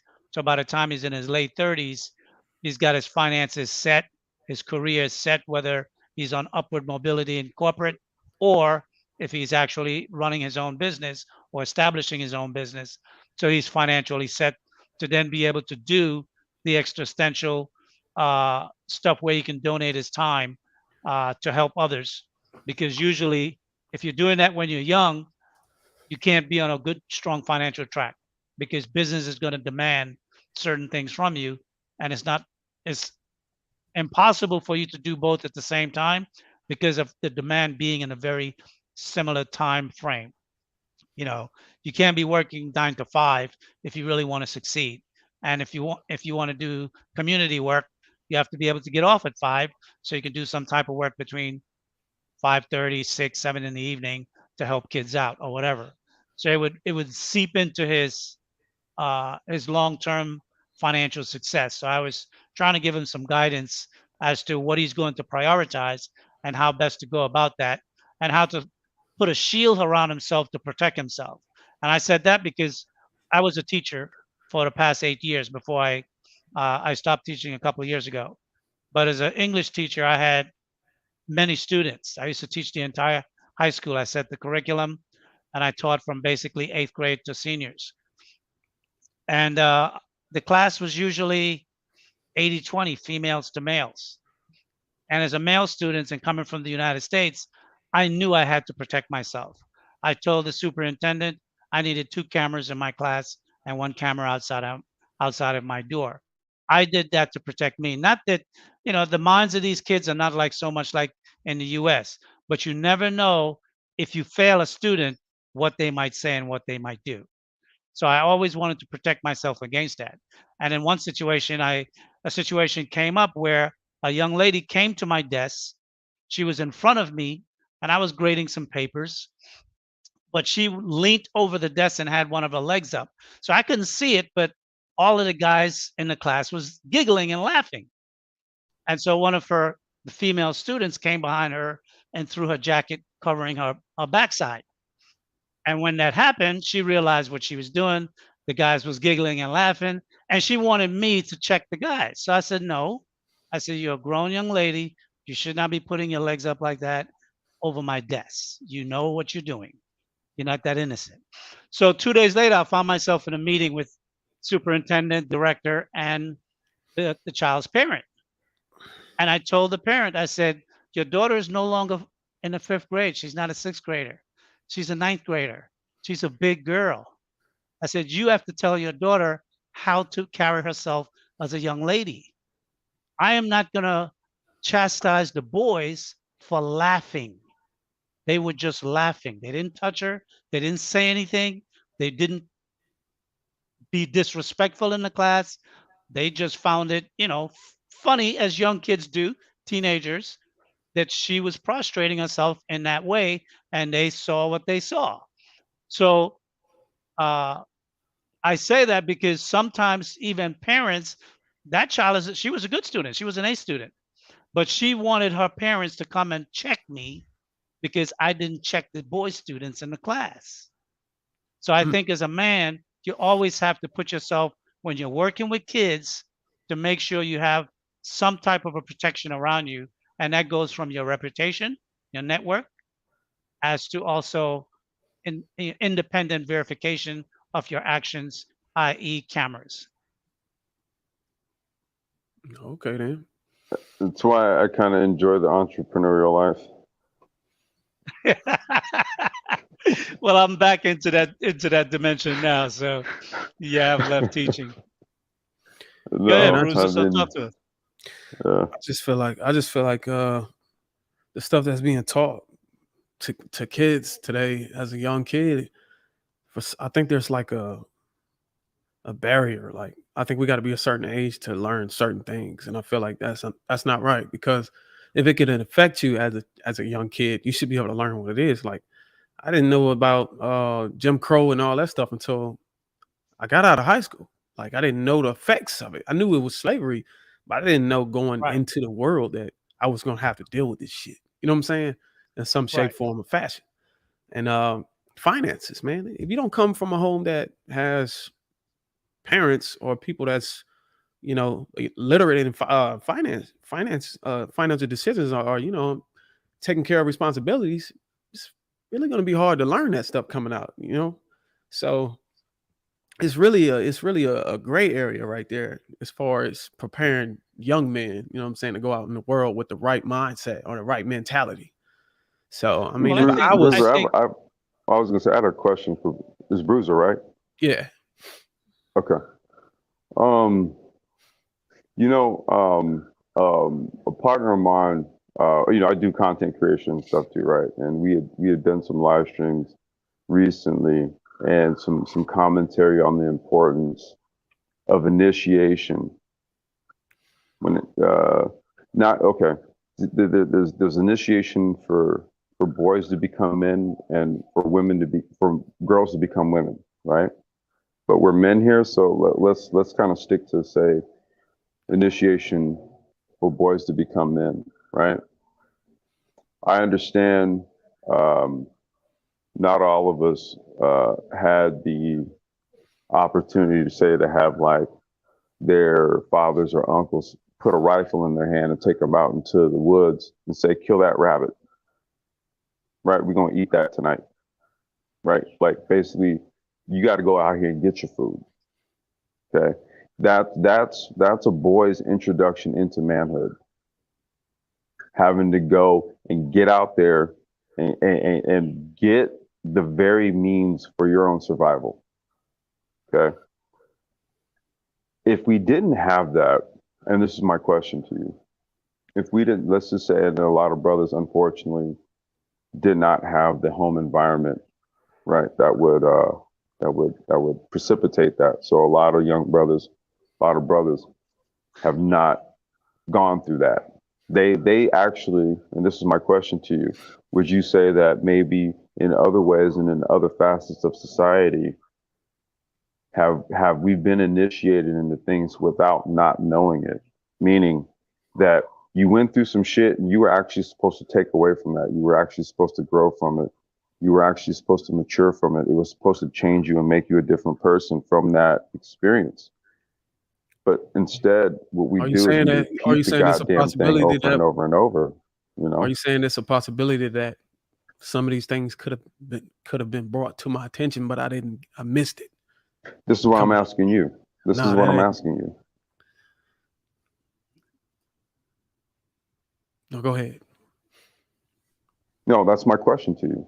Oh yeah. So no, like I grew up with a bunch of I grew up with a bunch of drug addicts. It's parents and aunts and stuff like that, and uncles in and out of jail and stuff like that. Father wasn't in my life due to my mother. You know what I'm saying, running the streets in the 80s. So I didn't have, you know what I'm saying, that wasn't a priority, or people didn't have time to sit back and take a step back. Let's teach these kids about what they're probably going to face in the world in the future. Instead, it was more like, where's my next high? You know what I'm saying? So it wasn't like I had, like you said, I had the opportunity to go out there and shoot the rabbit.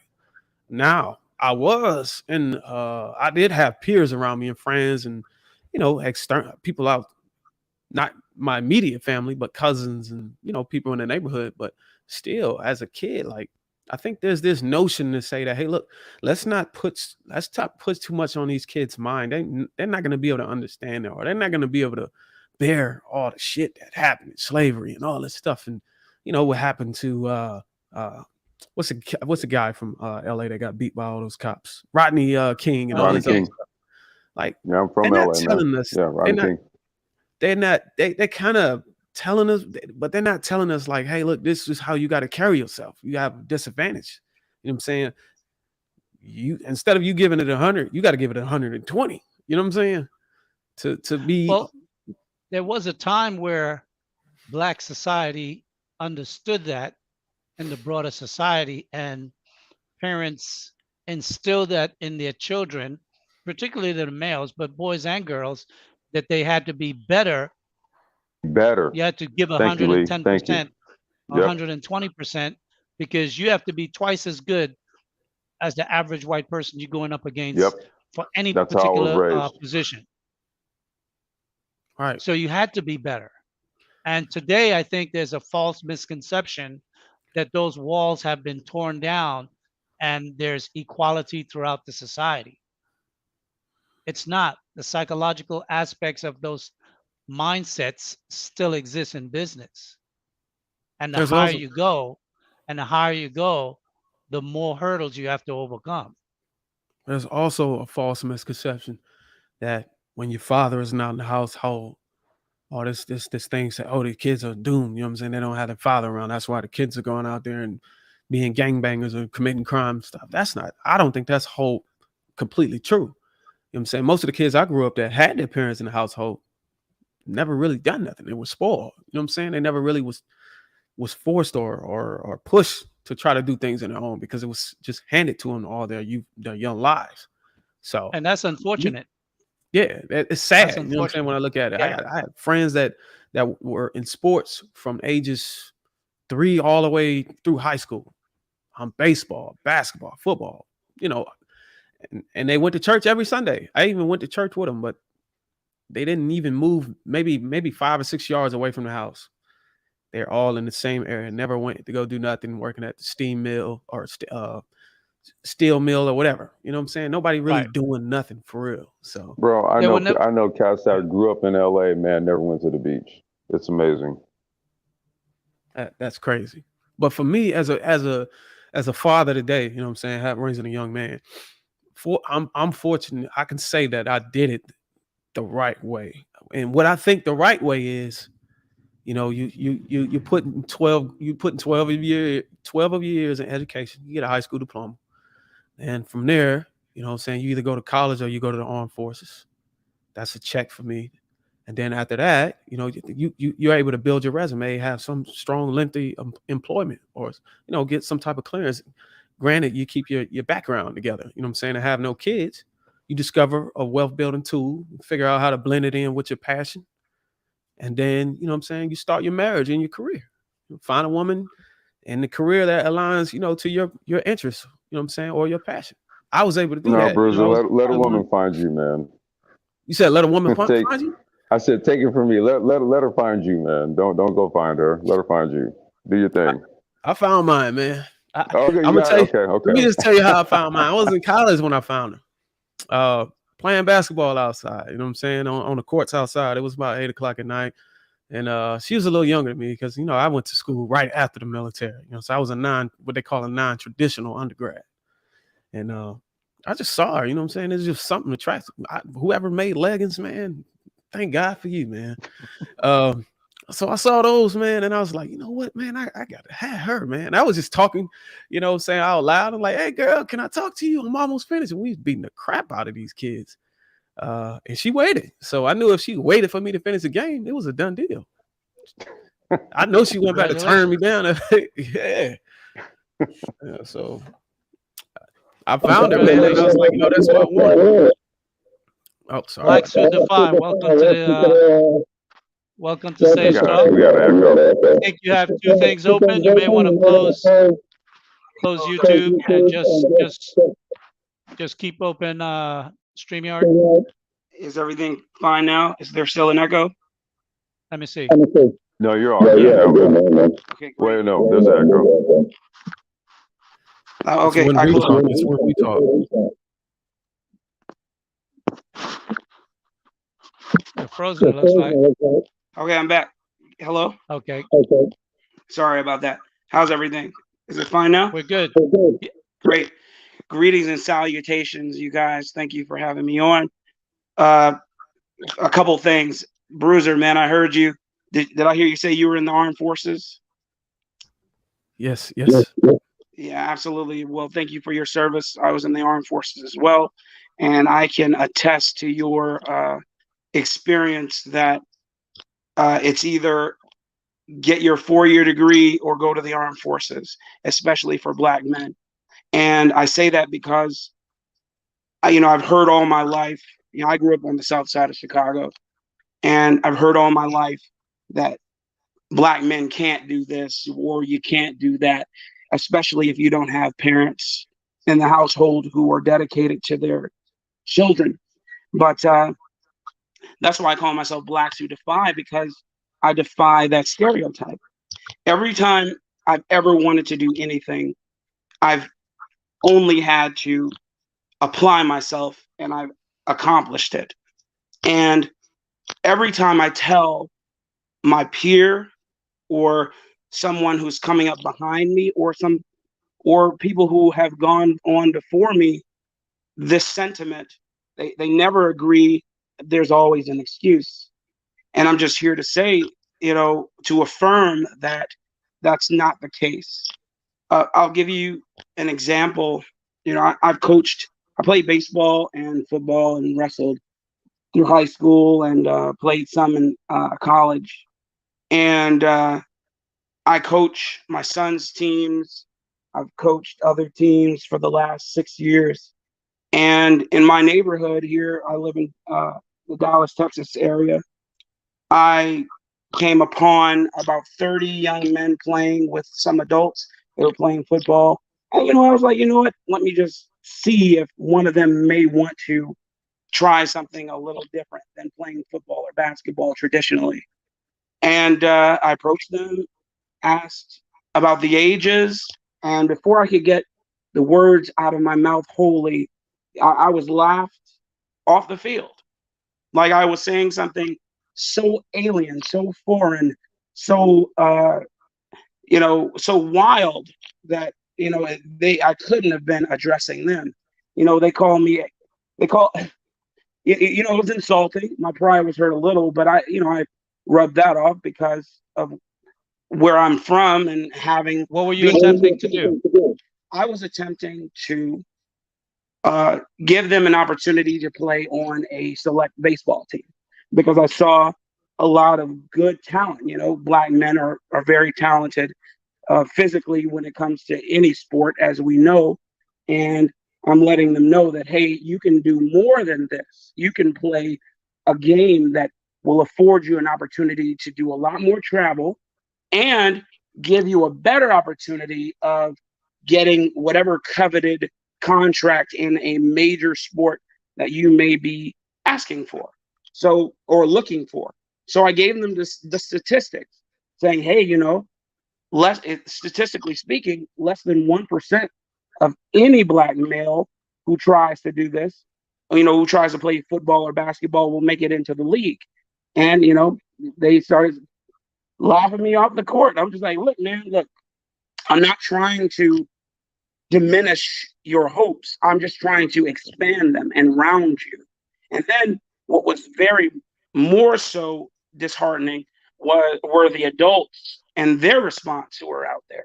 They're all, just trying to shut me down and saying, I'm not going to allow you to destroy these children's hopes. And I'm just like, man, I'm not here to destroy anyone's hopes. I'm just trying to give you alternatives, but they can't hear it.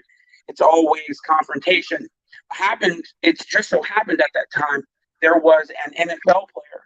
I don't know his name. He had played in the NFL for a while. Somebody in the annals of obscurity. He told them he had 2 Super Bowl rings and had played, and he just reaffirmed what I was saying. You're an athlete. If you want to do anything on the next level, you don't have a position, you don't have a sport. You're just an athlete, and you can do it all. And he was just basically affirming what I was saying, that you have to apply yourself in many different arenas and not just this one. I'm just saying, Right. I say all this to say we've just been stagnated as Black men and relegated to doing one thing or a handful of things. And that's being some sort of social media icon now, a rapper of some kind, getting a record deal, clothing aficionados, and playing football or basketball. And I'm just, Well, that's all. But go ahead. it boils down to one thing. Many times, these young men they're afraid. Hey, Lee, there's still an echo, man. Yeah. Okay, it's gone now. So yeah, a lot of times these young men are afraid. They're afraid to branch out because they know what they see succeeds. That's all they know. So that's all they're going to focus on. And fear limits us a lot. And we tend to just chase the one thing that we know, as opposed to putting your eggs in many baskets. They put all their eggs in one basket. And percentage and statistics is not something we as Black people tend to look at and use it seriously. And that goes for both men and women. We discard it because we may know of the 1 or 2 exception that break the mold and achieve. But no one looks at the 98% that don't succeed. They only see the 1 or 2 that does. And I think that's a situation that can become problematic for us, because we do need to broaden ourselves and to branch out into different fields, not only sports, but other areas as well. Because Lee, I have at the turn of this at the turn of the century, 100 years ago, Black men was advancing in finance and education and construction and building and politics. I mean, everything in terms of how America, the foundation of America, we were participating in all of those things and winning. And today, we're not. We're only in 1 or 2 things: sports or entertainment. I have a question, Lee. Sure. So I think what's happened here is that well, what are the 2 things? What are the 2 professions, I suppose, typically that attracts women? Entertainment, baller and a or rapper. athletics, Athletics A and baller and a rapper. right? or media. So entertainment. Well, I'm saying like any type of media centric position Correct. or athletes, right? Correct. So there's a core. I guess in this instance, right, correlation points to causation, right? So Yeah. what we've determined here is that, okay, well, those are the professions that attract the women, so to speak. But you pointed to a time prior to, let's just say, I guess you could say a re-engineering or a restructuring of Black culture and Black society, right? Which pointed us more into the direction of being, say, like being like society's Spartans or society's jesters, so to speak, right? Correct. How the jesters were the entertainment of the royal class Of the of royal the time, class. and the Spartans and gladiators were the athletes of the time, right? Absolutely. And what's happened here is that we actually had a transitioning. Thank you, baby. We had a transition. My daughter brought me a strawberry. So we have a transitioning of what you just spoke of, Lee, of a class who was largely creating and building society. You know, it's funny that And you say that. that switched to become the entertainers, the Yes. assuagers of society. That's So are we all agreeing on that? That's what they're attracted to? I thought, I mean, if I did a comparison, you know, which one would a woman be more attracted to today? What would You you know, say? a guy who's making 50,000 a year, or the I drug think dealers who making honestly, I'm 50,000 a gonna month? tell you. I'll tell you I think honestly, I and pick this the is drug just dealers. well, no, I'll tell you like this, man. This is just coming from the perspective. You know, I have a child. She's 10, right? I'm a widowed single father. Okay, so I lost my wife to Sorry cancer to hear about that. 8 years ago. About 8 years ago. Okay. Sure. Um, uh, listen, much like men, women are a mixed bag, right? So what I never do is I never go about life um, putting all women, say, like in this category, that category, or anything. Because see, if I flip the mirror around, what I know is I'm not for every woman, Right. right? So I flip the mirror back around, I know every woman's not for me. See, so it really doesn't make sense for me to kind of dump women in this, that. I mean, it benefits me none, right? To consider all of the requirements of a bunch of people that ain't even going to be dealing with me. Which what we have to do is literally we have to have self-interest as black men. Okay? We Well, have to have self-interest. I think if we can backtrack a bit, you know, when you asked the question, what are the careers that men look at or young men look at, and we singled it down to entertainment and sports or athleticism. The thing is, the grooming of the young man's mind starts around 8, 9, 10 years old.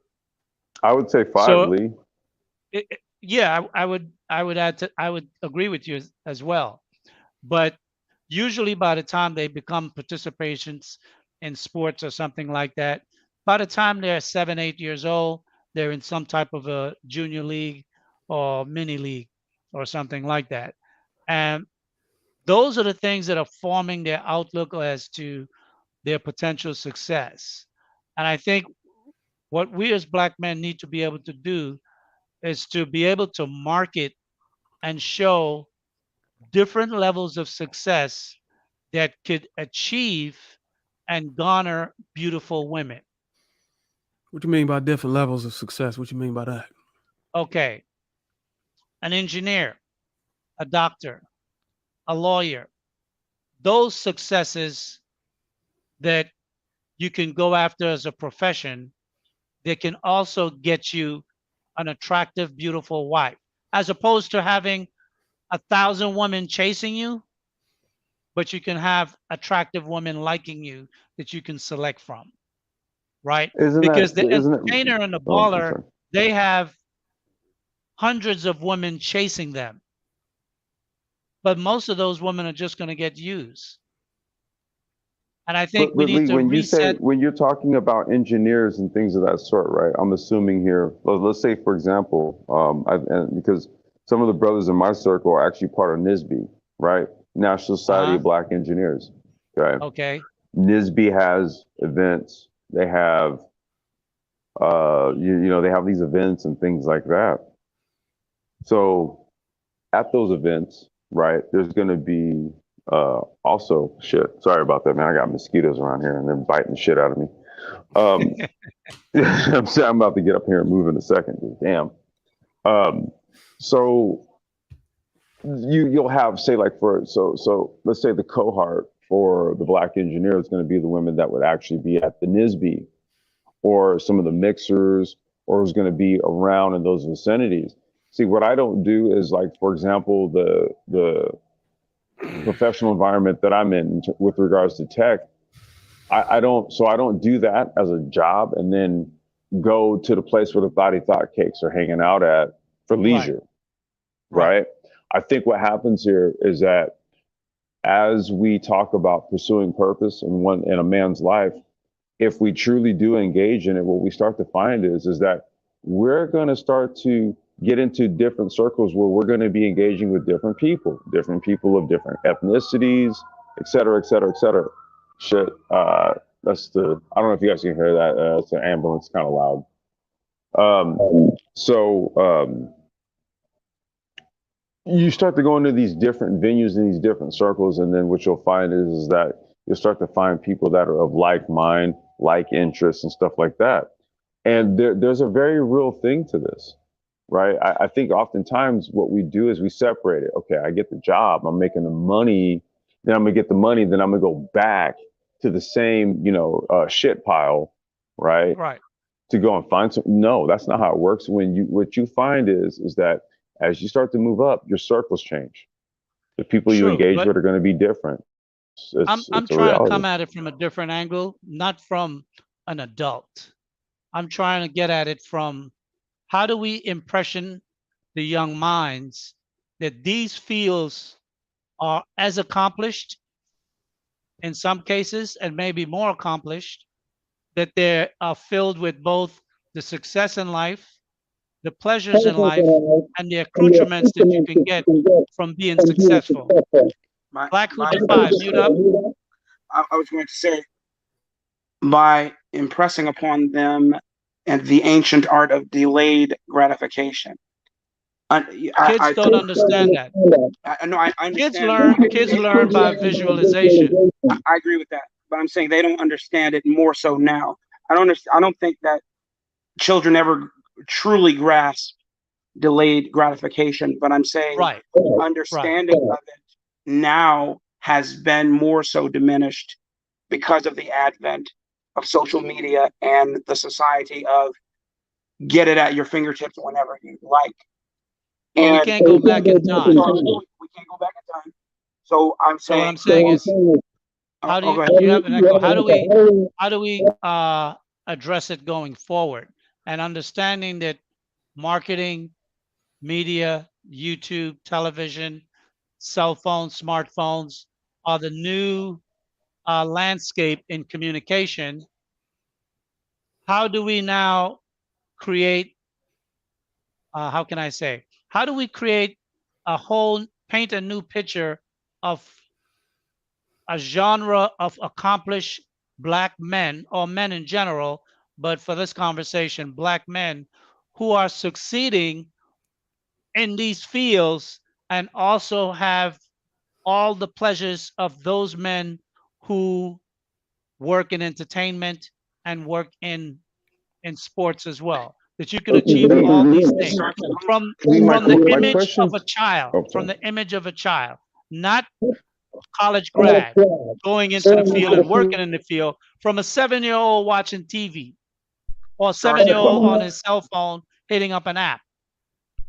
I would say, I would say the answer to that would be to create more of a non-sensationalized, non-celebrity based view of life, right? A more realistic one, a more well, I mean, and this is where us as parents, right, starting out, us as parents, we can start doing this with our kids, right? We can start making sure that they have the right frame of mind when it comes to how they view the world, right? I get it, I get it in the age of social media and smartphones and digital devices and Uber Eats, where you can just click of a button, food will show up in a matter of minutes. I get it. But there still needs to be respect for creation in and of itself and the time that's required. Not everything is instantaneous. No, true. Right? I'm not talking about it. I'm not talking instantaneous. I'm talking, how do we market and elevate these other successful trade crafts, business class, to compete on the level of Black Who Defy. Mute up, because that's where you have the echo. Okay. Where we can compete and compete with the imagery. What I'm talking about is, how do we compete with the imagery? How do we show as a lifestyle, a successful electrical engineer and computer tech? How do you show a Well, 3 minute, a 3 to 5 minute video of a life and time in the day of so and so? You Because have to we need market to to be them. able to attack the ideas. You have For to market example, to okay, them. okay. No. That's a very You, legitimate question, right? Right. Blackfoot Defies, Yes. you definitely have something else running. You have YouTube running on two Yeah, I was gonna say applications. there's a heavy echo going on. Yeah. Yeah. So you need to. I have you guys coming through my phone speakers, and when you speak, it's picking up into my microphone, and then it's But do causing you have echo. YouTube? Do you have YouTube open Okay, so also? you may I have immediately closed out that app. you may have to That's mute what's going one. on. Let me put my That's football yeah. on. If you have YouTube open also, that's what's causing it. Yeah, you have YouTube and uh Yeah, you got to close. You got to close YouTube if you're on StreamYard. StreamYard going at the same It'll time. feedback. It'll feedback it. Yeah. I Alright. would say introduce these kids, these young kids, to these trades earlier.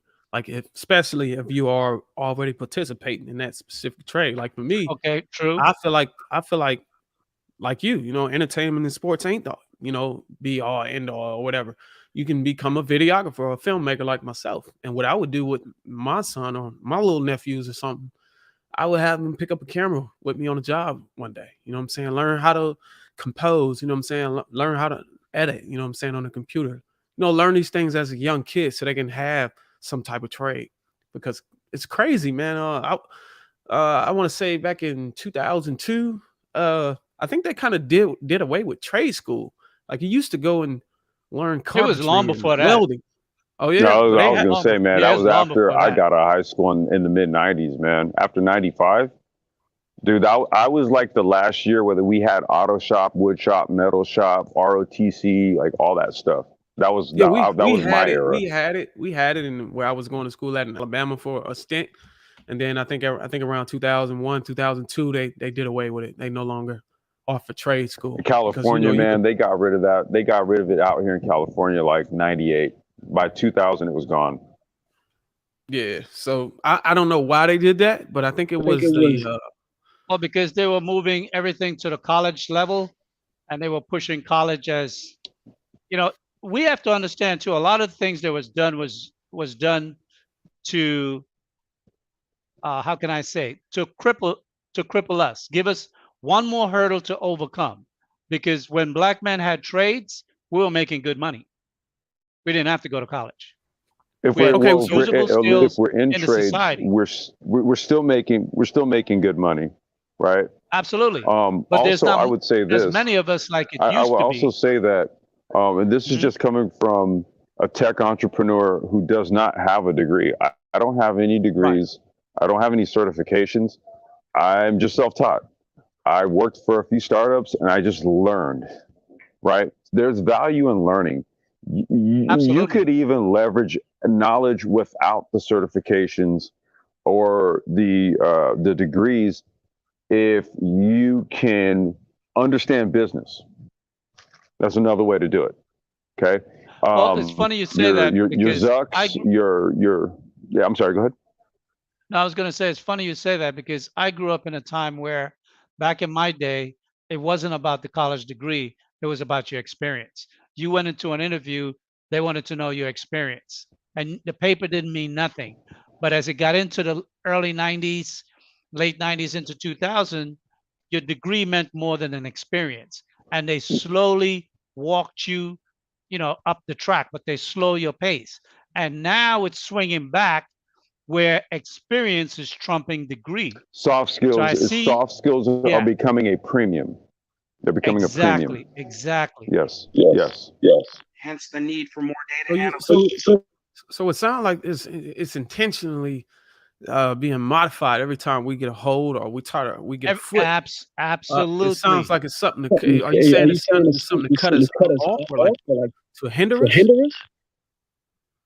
Yes, Wait, it's you still have designed an to echo. hinder it. I don't know. But you have to realize that if let loose, if we were to play on an equal playing field with everyone in the United States in 20 years, we would outshine everybody. So We so would take There's the been leadership proof. in America. We've seen proof of that in different times of the 20th century.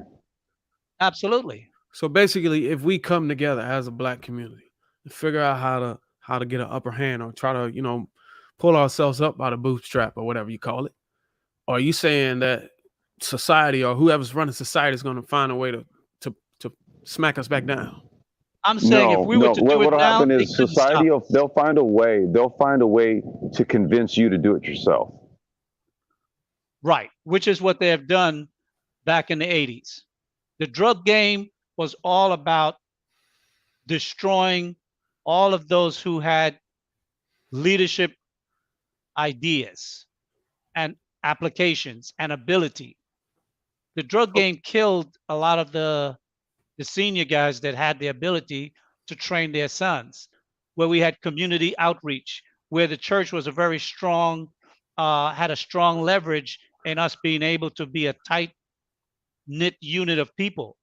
Once that really broke down and so many men went into jail and came out, the infrastructure broke down. So it took 30 years between the late 80s, early 90s up until now, where you have a new generation of men, and those who survived the 80s were able to now put themselves in a position to be leaders. But it's all been an individual drive.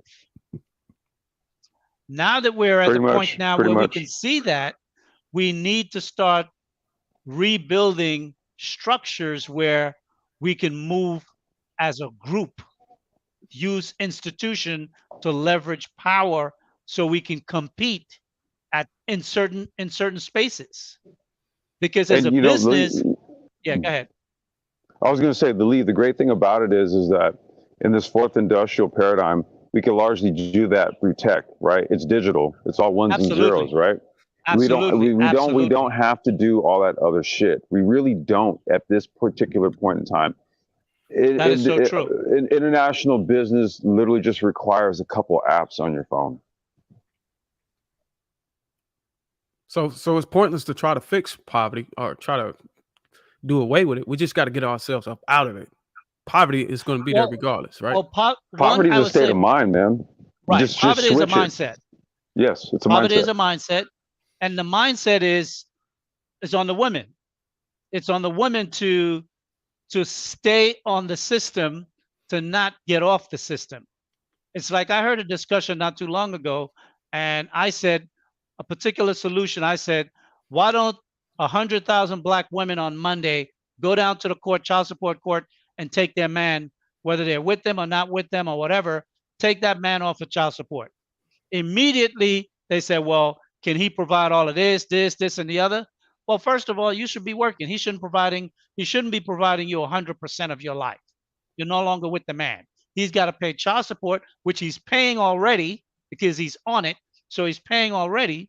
But most men, given the opportunity to spend time with their children, can free up the woman to be able to do things for herself to uplift her life. But they are afraid because they don't want to trust the black man to do anything. And that's where we are as a society, that black women don't trust black men. If you don't mind me asking, for educational purposes, at what point, at what year or what timeline was child support introduced into the society? 1943, I believe. So are you saying before 1943, men were taking care of their kids? Well, yes, before 1943, men were taking care of their kids. What's the point of introducing it then? Meaning that if a man divorced his wife, he got custody. So they didn't want the men to have custody. That's why they introduced child support. Well, because the women, after they left the man, they had to figure out a way how they're going to survive. Because they were mainly housewives, they didn't have any real skills. So after World War II, they changed it, and it was supposed to be for married women who suffered divorce or break up with their husband, and they had children. The man paid child support to his ex-wife. But at some point, it got weaved into the 60s and 70s with child services. It became more institutionalized. I think what they did was they kind of came up with more of a institutionalized form of administering it to where Well, it they became merged it more of into an welfare. interest collecting mechanism, right? Like, so, you know, nowadays the states, when they collect the child support payments, you know, there's an account that they hold the payments, or like there's an account where money sits in there for 30 days and accrues a certain amount of interest, and then that interest is Right, of then course, applied to the state absolutely, budget ledger, and absolutely. it's a whole Right. financial scheme. It's a ripoff. It's a business, and that's why they need black women to put black men on child support, because it it it it really stifles the black community from getting ahead, and black women don't see that. So you think if the women knew that they're ripping off the black community, you think they would change it? No, No, they do know. because they won't change, because women today have become extremely selfish, more so than they once were. Uh, The only way this will happen is if there's some financial crash in the system where the government just can't afford to pay it. Boom. And they have to cut them off from EBT, welfare, Section 8, and all that, just go away overnight. Then they're going to have to figure out, well, I got to deal with this man. You got to give me some money. You got to go to work, or you working, or whatever. And then black women and black men are going to have to try to figure it out.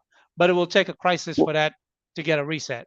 It's not just going to happen because they willingly wanted to. Hey Lee, I just have a quick question, and I'm gonna have to take off because my battery's at like 5%. Man, I really wish I could stay on. I'm about to plug this phone up. Sure, And I then got your my info. daughter's. I was gonna say that was my first question. I gave you my email and my phone number. Yes, I got it. So please reach out to me. Will do. Let me You're ask on you this. WhatsApp, right? Say that again. You have WhatsApp? Yes. Reach out to me on WhatsApp. Cool. I'll hit you. Okay. Yeah, I'll hit you up. Let me ask you this. I'm of the impression that sisters have largely, not largely, they are their own political constituency, so to speak, right? Mhm. Vice President, Supreme Court Justice, Right. White House Press Secretary, Congresswomen, state senators, right? And then we also have associations with Goldman Sachs and Visa and Google, right? Right. Of To the course. tune of millions and billions being invested into their ventures, right? This Exactly. would solidify to me a singular political constituency, i.e., say like the LGBTQ, right? They kind of have their own setup and things like that going on, right? Or would you agree that, first of all, I guess my question is, would you agree that they are their own political constituency? They what? That sisters, black women are their own political constituency. Oh, absolutely. They have been for quite some time. Okay. Right. I would say it's time for us to become ours. Absolutely. I agree 100%. Okay. And that's something I think All that right. black men has to become selfish to that degree to build our own. That's the only way we're going to see it, because we have been trained so long to build for others. We built America, You got and it. We we have built no you problem got this building for goddamn our country, women. man. Yeah. Exactly. So it's something that we have been trained over time, and we do it without second thought. And we think that because we do it, those who we benefit will see the benefit and want to do good with us, but they don't. And when your own women have made a decision that, you know what, we are a separate entity to you, at some point we have to recognize that for us to really be able to take the steps we need to lay the financial and political foundations for us, we have to become more selfish in some of our actions. I Hence appreciate it. I the wanted to just hence the talk of creating those business consortiums and trade groups, and that's going to be the vehicles to do it. absolutely. Yeah. The new business Okay. class. I'm Hey. looking to focus on that. We'll talk. Absolutely. Hey, Lee, reach out to me, okay? You guys have a good I one. will Peace do. to the chat. Yeah. Peace to the panel. You guys have a happy Father's Day, okay? Thanks again. Likewise. All right, Okay. brother. Can't pronounce O'Shea Lennox, the hobbyist. He says, Lee, you're wrong about the start of child support. I believe it was in the 1940s. Maybe I'm wrong about the exact year, but it started in the 1940s, I believe, and it was for married men or married women, I should say, first. And someone said Democratic Negro Bill, 1958. So I'm not familiar with that. But when it came into Black America, it came in sometimes later, and it got weaved into the welfare whole uh, services that were given to Black people. I don't know exactly when that began. So someone wants to correct me on that, I'll stand corrected, no problem. Definite G, welcome to the stage talk. How are you today, sir? I'm doing all right, Let me Mr. bring Lee. up How are you? Trigger Mike. Hey, Trigger Mike, welcome to Sage Talk. One moment. Let Definite G have a few words, and then you can join the conversation as well. Absolutely. All right. So, yeah, you're absolutely right on the topic that men set the standard to all societies. It's that we're the ones that build it and maintain it. And we're the ones that, since we are going to take up that responsibility of forming that society, we should be the ones that, direct it and run it. And also, especially when it comes to the Black community, Black Who Defies and Complex Design touched on something. With us Black people, in my opinion, we have a self-esteem issue in our community. We don't see ourselves Explain that. beyond, yeah, we don't see ourselves beyond entertainment and beyond the things that we get ourselves into, especially since a lot of us come from broken homes and a lot of us come, get ourselves in predicaments that are really like self-destructive to ourselves. So like what really like what I extrapolated from that is that like really like people will never live beyond what they believe themselves to be. So if Black people are only seen as entertainers or just some brute or like a thug, then we will never see ourselves beyond like engineers. Maybe some, but like a large majority will never see themselves, especially if again that they come from broken situations. They'll never see themselves beyond what they can be or more than what they can become. So that's just my opinion. But going into like especially to the main topic, like yeah, it's just like since we build it, we create it, and we set the rules. We are the ones that direct what society goes.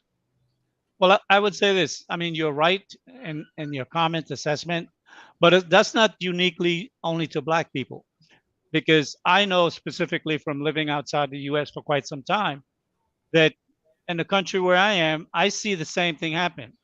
It's like no one starts a new business until somebody else do it, and it's successful for about a year.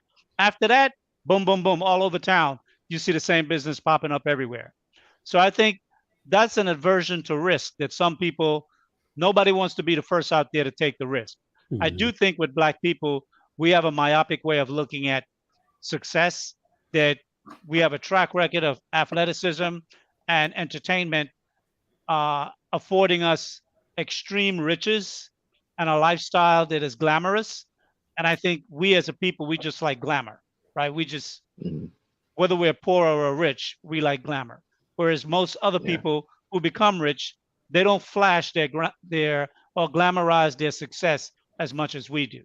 I mean, we make it yeah, trendy, to put 22 or 24 inches rims on a Hummer, right? mhm, Which makes no yeah. sense, but we do that. Yeah, and also I want to last point before you go to trigger Mike. Yeah, and it's also the mentality is really going to uphold the society, maintain its strength. Because if again, just like what you said, Mr. Lee, like climbing Mount Everest is another example. Once that one person did it, now that's 5, 6, 700 people doing it. Or once that one person accomplished it, so yeah, we just need to see ourselves, at least for Black people, see ourselves bigger than what we currently are, and then we could start like moving how we're gonna move. Okay. Hey, O'Shea, if you want to come up and add some clarity, because single chats don't always uh, express a complete idea that you may be trying to get across. I can see what you're saying, but if you could give a broader explanation and you want to come up and add a few words, I would welcome it. So not a problem. Trigger Mike, welcome to Sage Talk. How are you, sir? I'm doing well. Happy Father's Day to everybody.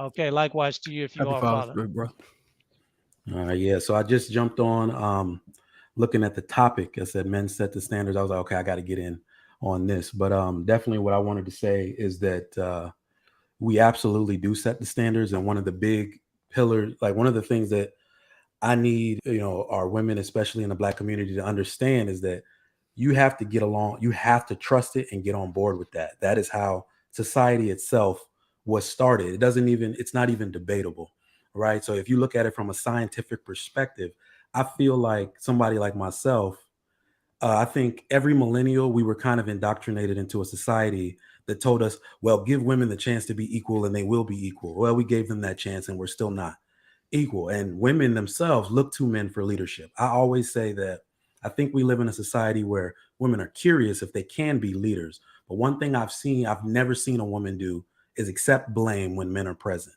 And to me, growing up in a two-parent household, watching, the order of family and the way it lends itself to progress, I realize now that is a major, that dynamic is what moves progress forward. The dynamic of the nuclear family, men set the standards, let men be men, let women add and supplement, to the progress that's happening in the family structure. But I absolutely believe that men set the standards. And I also want to talk about it's our practicality and logic that have really given way to progress since the beginning of time.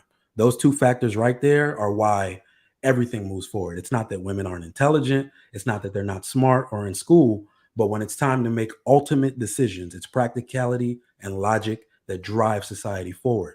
Men built everything. We built everything in society. It's our disagreeableness. I think I heard a psychologist say that once. If you tell us we can't make it bigger, we'll disagree. We'll talk amongst ourselves and say, no, I think we can go bigger. We can make it faster. We can do anything. It's our ability to be disagreeable that made us set the standards that we live by today. So I just wanted to share that. Absolutely. And I think one of the things that we lack as a people, because our slavery lasted so long in comparison to the Caribbean, Central America, and South America, the colonials, they left and left the natives on the land that was once colonized, and a few colonizers were left behind, but they got old and they died off and they merged into families.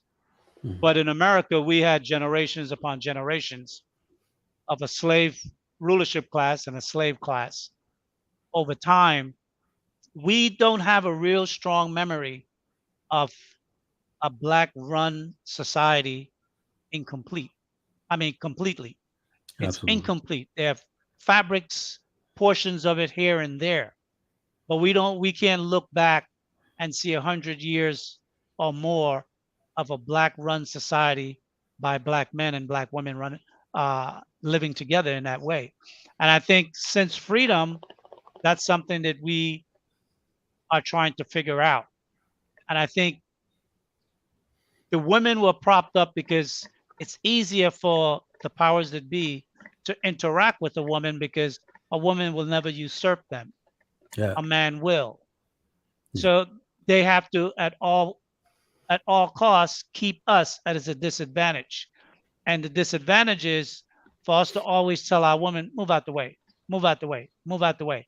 And she's never looking to move out the way because the boss told her, I put you in that seat. Stay right Mhm. there. Don't move.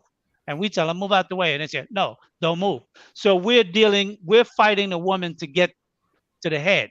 Absolutely. And our women don't see the benefits of us taking down the head. Yeah. So, but we're going to have to do it in spite of. Yeah. So having these discussions allow us to be able to, as men, look at what our options are and how we can go about succeeding at the things that we are accomplishing and trying to do. But at the same time, get the idea out there to many of the women who want to be with strong Black men who Mhm. are leading. And they need to know, how do I put myself in the right position with these men Mhm. to accomplish a bigger goal? And sometimes you got to take a step back to get two steps forward. That's just life. Yeah. When you regroup, you gotta retreat, and then you have to regroup, set a new plan, and go forward. And I think as a society, are we prepared for the next stage? What happens next? Yeah. Yeah, and also in our community, like if there's any black man that's really taking that masculine role in our community, we're quick to shut him down. I mean, like we're quick to just try to silence him and not really understand Mhm. where he's coming from when it comes to him trying to move the black community forward. So that's also it, is that we need to get more exposed to the masculine aspect of the black man because he's been Well, feminized for so long. So yeah. I one think thing these I would black men say, that's coming in the community, I don't think we're coming in right. We coming What do you in mean? talking about what needs to be done right, Yeah. but we don't have the resources. We're not bringing the resources to influence the change that we trying to articulate. You get what I'm saying? Yeah. And I So I think also if we come with the resources, I'm saying, behind what we're trying to push, maybe we'll be able to get somebody to listen to us in our community. well, yeah, I think one thing we can do, and what I'd like to see develop more in this space is that because this is a media space, and we know media is powerful, and we can craft the image that we want. And I think even though there's a large part of this media that's entertainment, I think one of the things that we need to learn how to do is back each other, even when we don't have all the facts. If you can't back him, don't degrade him. Don't yeah, undermine him. Don't undercut him until we know all the facts. I agree Because one 100. of the things that we don't see in the broader society is that they never step out there and undercut their own. When bad news come out about white people, the first thing they'll say is what? It's that individual, or maybe he has a mental problem. They Yeah. never just come and dog him out. You're right. Never. You're right. Yeah. Shade Room got a But whole platform that waiting on a black man to do something stupid, and they'll go in Absolutely. and talk shit Hmm. and about it. that's my And point. and Exactly. I Yeah, also all the black believe, people follow it and get entertained by it. So yeah, yeah, you're and right. if I had to say one thing black men need to absolutely do is, because I've watched very closely, right? I was raised by a Nigerian black man. He doesn't, a man's man, right? So Absolutely. um black men love to ingratiate themselves with women, likely because they were raised by all women and they never want to be contrary to them in any of their beliefs. And one of the things I've noticed, if I even getting on a platform like this, when you speak the truth and mean it, women can't do anything with it. Doesn't matter what their views are. They won't be contrary to you if they feel like you are 100% solid in your convictions. And I think that's a huge disparity in the black community where black men will just say what they think they feel, then hear the contrary opinion from black women, then shut up completely. And then even some men will jump on the bandwagon to jump them. One of the one of the markers I use to know that I need to keep talking, I need to see how many black women disagree with me emotionally, and I know that I'm on the right track because it's it's in our American society 100% to just shout it down as soon as it doesn't sound right or it hurts their feelings. But the healing Right. hurts first. The healing really hurts. If we got to talk the truth, we got to go through the fire, not around it. I 100% believe that. And that's really what I'm trying to talk to a lot of black men about. Like, do not, it's a lot of simping. I know people use that word, but if I think we have a trend going decades now where we agree with women on everything to keep them amenable to our desires. So it's like, I don't want to piss this woman off because I want to have sex with her. I don't want to piss this woman off because I need. So I've seen that for decades. And when I tell Well, that's A you, lot because of people don't want to admit black that. women, black women haven't Hmm. been in the in black men haven't been in a leadership mindset Mhm, for a long time. I don't even think when we were going through civil rights, we were really in a leadership mindset in terms of leading over our women. absolutely. We were used to working with our women and to please them as best as possible. I think now, as we're really starting to find our footing, it really has to be about what the men say and Mhm, what we do and what we want. And the women have to fall in line. I mean, absolutely. I'm not saying to follow a man that doesn't know how to lead or a man that is not mentally straight or an abuser or anything like that, because those are usually going to become responses. So if you find you're with a man that is abusive, verbally or physically, leave him. You don't have to be in a relationship 3, 4, 5 years to figure it out. Men who are abusive right off the bat. It's not something that they hold back and wait till they get you in a net and then there's become a no. Men that are abusive right off the bat. Because I've had associate men that I know they were abusive. They're abusive, try to be abusive with other men. They try to talk down to you and you got to check them. So men who are abusive because it's part of their nature or characteristic and you see it early. So, but I think that, in terms of what you were saying, Mike, is right on point. Is that a lot of men, they use access to women and having sex with them as the predominant motivator for why they will align themselves in one way versus another. Even if they know it's contrary to the greater mission, they'll do it anyway because as long as they can knock it down, they feel like, okay, I conquered, I win, you lost, right? And And Yeah, yeah, and go ahead. I wanted to touch on especially what Trick and Mike said because brought a great point. Especially like that's another reason why black men are so feminized because again, as long as we acquiesce to the Queen Mother Goddess of Earth, then everything's okay. What black men need to do, and I said this a while back, that we need to bring back fraternity because like black men, because they're trying to please the black woman, we don't trust each other. We start fighting each other for her approval or for her sexual access.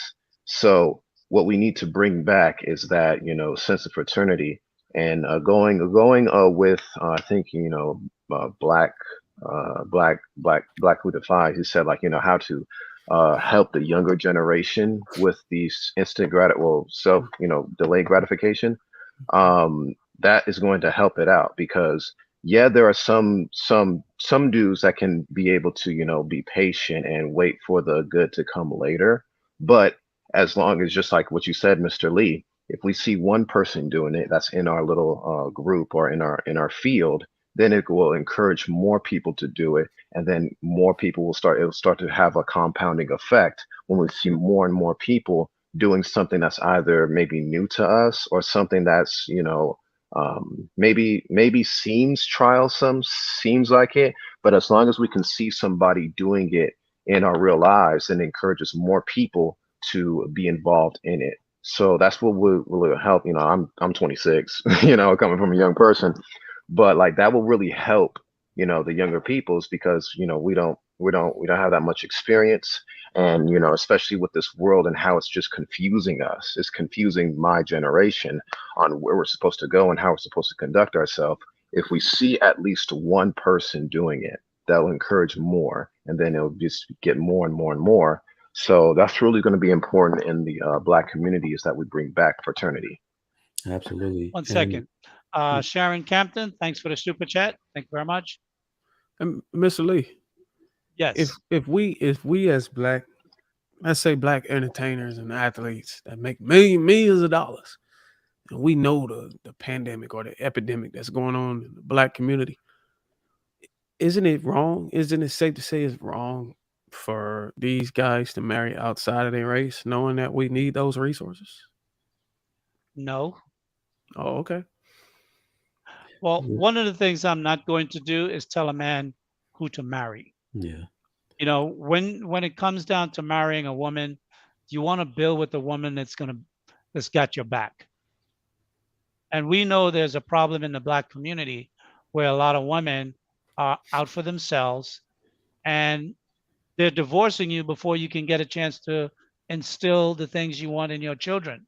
And I'm not saying that foreign women aren't divorcing you, but marriages are lasting longer with them. So if you can get 20 years out of a foreign woman and less than 10 years out of a black woman, the odds are better for you to instill what you want in your children, and you get a longer time to lay your foundation for success. So Because that's so basically there's absolutely no benefit for all black for athletes and millionaires to marry within their race. That wouldn't do well, it I any think, justice. let me I'm not say, saying that there's no benefit. I'm Would saying it that make any significant change from what's going on now? I don't think it will make any change. What it will do is just give a lot of black women money to divorce and leave and then go out there and splurge Yeah. and do the things that they're doing now. So I'm starting The to If black mentality understand. women, is the if I'm black starting to problem. women understand want, that the problem is if the black, black women. That's 1 second, what you're saying. say again. So you're basically saying that black women is no matter how much we shift everything towards their favor, it's gonna smack us in the face, basically. No, it's the What I'm saying, mentality that's the problem in the black what I'm community. saying is, hold on 1 second, Definite G. What I'm saying is that the culture determine choices that men make. And men make choices based on risk, particularly when it comes to money and investment. And one of the biggest investment a man is going to make is in his family, because he's going to wind up buying a house, maybe multiple homes, so he can invest and rent them out and build more. Or if he's have a business that he's going to build with his business. And if the mindset of the woman is not the mindset that is suitable to him, if he choose the woman just because of the color association, he put himself as a high risk, because the woman is not bringing any benefit to him. So and I notice a lot of times when we talk about a specific or particular problem within a race, we seem to compare it to the way other races are conducting themselves, and we say, well, these people aren't doing it. So is it safe to say that Asian athletes or white athletes, for the most part, are keeping the resources and the wealth within their own race? Correct. And black people aren't. So now that we can't draw the comparison on that to make sense. That probably should. Let me I'm say, just saying. I'm not we saying do that we understand. should. I'm just saying, is it a We do benefit to understand it? that. Okay, but we do understand that a black woman who inherits, let's say, $50 million, she will more than likely spend all that money and not leave anything for the kids. Damn. And let me Now add, let's look at Kobe Bryant's wife. She went through a disgrace in the 90s with her husband being accused of having extramarital association, sexual association with a young woman. The case didn't go to court, but most people were suggesting to her that she leave him. She didn't leave him. She stayed. And when he died, both Kobe's parents and her own mother were attacking her, and she fought them both off. And she's even now going after the LA police department for how they disgraced her husband and her daughter by releasing the photos of their bodies at the crime scene. She's fighting to protect the legacy of her husband. yeah, And the thing is we don't see black women standing up like that, fighting tooth and nail for black men. absolutely. Let me That's a add, problem. absolutely. Let me add that We need to see that more than just one. We need to see that replicated over and over, because overall black men choose black women all the time. anyway, that's But my point. about a month or two ago, I had a stream and I said, what if the top 20% of black men marry out? What would that do to the black community? And a lot of people were saying it wouldn't do nothing. That's a problem, because they don't understand how the top echelons financial power could feed into building the lower parts of the black community. Many people don't see that. And the only way let's say you have a son right now, he's 8 years old.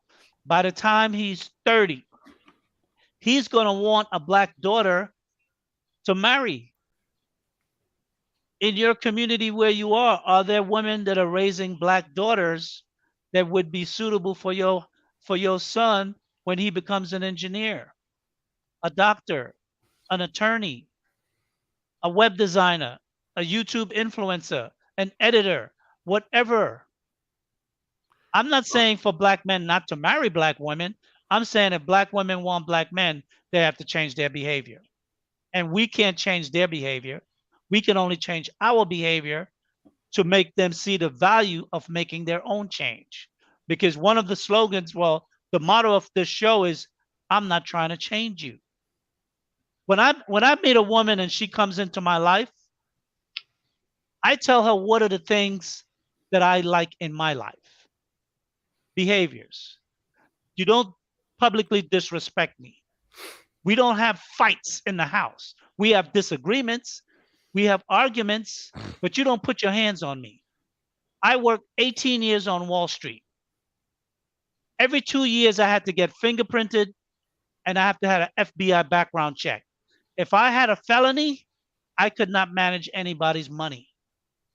I cannot afford to get into a fight with my girlfriend. If she goes, if the police come to my house and I've got a DV and that goes to a felony and it comes as a charge against me, if that happened 1 year into my recent Fed background check, I have another year to work until it gets flagged. Once it gets flagged, my CR is done. My U4 history is done. No firm would hire me. But So the thing I don't yeah, go ahead. understand is Sure. a large percentage of black men are being raised by a single black woman. Yeah. Right. What it's just kind of confusing that they're not raising these black men to be with them, black women. Like it's So- just No, it's not that they're not doing that. It's that the kid is growing up and he's looking at the behavior of his mom, his mom's sister, his cousins, and So- when he grows up and then he goes to college and then he gets Yeah. around other type of young girls and women, he see the behaviors with them is completely different than the black girls in his neighborhood yeah. or his mother, aunts, and cousins. And then he says, you Exactly. know what? That's not what I want. And one of the things we never do in our community is we never understand that we look at it as black men dating out is, they say he hates himself. Maybe he's dating out because he loves himself.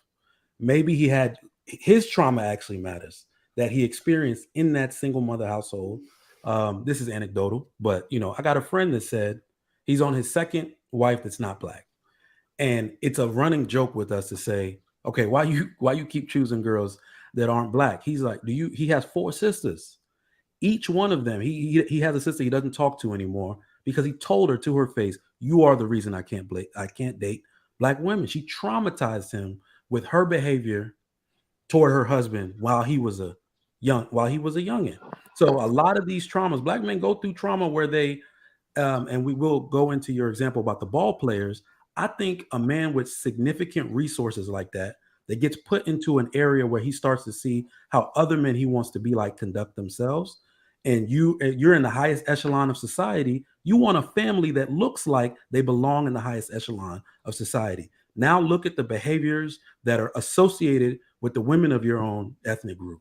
It's sad and we can change it, but most men will say, no, I can't find anybody like that now. I can't access anyone that I don't think will embarrass me, someone who will let me have the final word. Right now, every black man can't say that's the woman that looks like him. so if we know that Jim Crow and Willie Lynch and all these other things that have some type of psychological condition or impact, Right. or the residues of slavery has some type of impact on the mentality of these black women, shouldn't we have some type of grace on that? Knowing that it was intentionally made like this to keep us No. down. So No. Or should we just ignore it? we've gone past. I think we've gone past the time where that grace period is over, because Yeah, now it's what over. we see is black women they're doubling down on their choices even after they see the bad results. All right. Yep. So they're talking down to black men, saying black men ain't something. It's the black men they choose. You see, they have sisters, mothers, cousins who had babies out of wedlock. Man won't take care of the kids. And one thing I've started to do every time a woman decides to talk down about a black man, I ask her about him. Does he even have a job? Did you understand that these are the characteristics that a good man in general is supposed to have? They weren't worried about that. They just wanted to have sex with who they wanted to have sex with. They thought they could change them. That's why that grace period is over. Women started making their own decisions. They saw the bad results. Then they doubled down on it because society just lets them blame us in general. Yeah, and then ever since that black women, Well, kind of left us to join feminism, and then again going to Chicker Mike's point that they just kept doubling down even after black men been calling them queens and mother goddesses and all this other praise, which was kind of unwarranted. They just kept going downhill, and yeah, the grace period's over. Like well, we can't be doing that anymore. I will say this, Bruiser. I would give that weight if the woman were able to make that similar assessment that the black man has gone through a lot. The black man have been a slave longer in America than the black woman ever was. We came in the 16th century. They came in the mid 18th century. So we have gone longer in terms of destructive abusiveness from slavery. And in terms of more recent times, between the 70s, 80s, and 90s, incarceration has really been on black men more so than any other man in America. And black women don't give black men any grace because black women are still filing for divorce more than black men are filing for divorce when the black man marries them. My wife filed for divorce, and I'm not going to get into that story, but the point is, I chose a black woman. I married a black woman. She never had to work a day in her life. The first job she went to work at, 2 hours later, she called me up crying, talking about they want her to clean the bathroom. I said, you took the job. She says, but I don't want to do that. I don't clean the bathroom in my house. I'm like, yes, you do. You clean it here. And she said, can you come and get me? I said, all right, give me 20 minutes.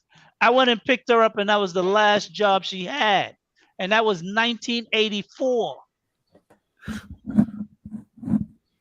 So in other words, it's no way to save black women. There's no. No, I'm not saying that. I'm not saying that. Well, I'm saying that black women have to choose black men. They have to make that own decision, their own that decision. is, yeah, there are a ton Meaning of that things we can talk about. if they want a black man to choose her as a wife, they have to change their behavior. A woman, look at Ciara. She's still twerking on the streets, and she got a good dude.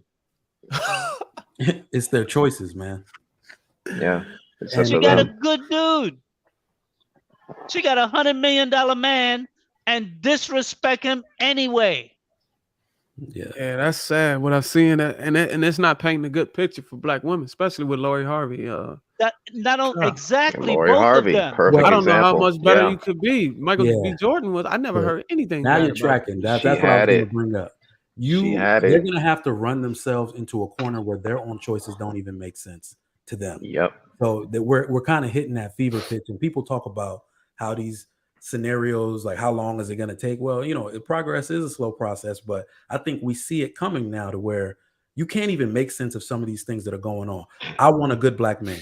Lori Harvey, who's been publicly with all of these playboys trying to play the playgirl lifestyle, gets the best man that we all were like, hey, she got him. He picked her, and she did what she did, right? Taking pictures with a goat after she got, after they broke up. Like that's supposed to mean something. Like she played him. So it's like, oh, we watched the commentary on that from women. It's like, oh, you think this is good?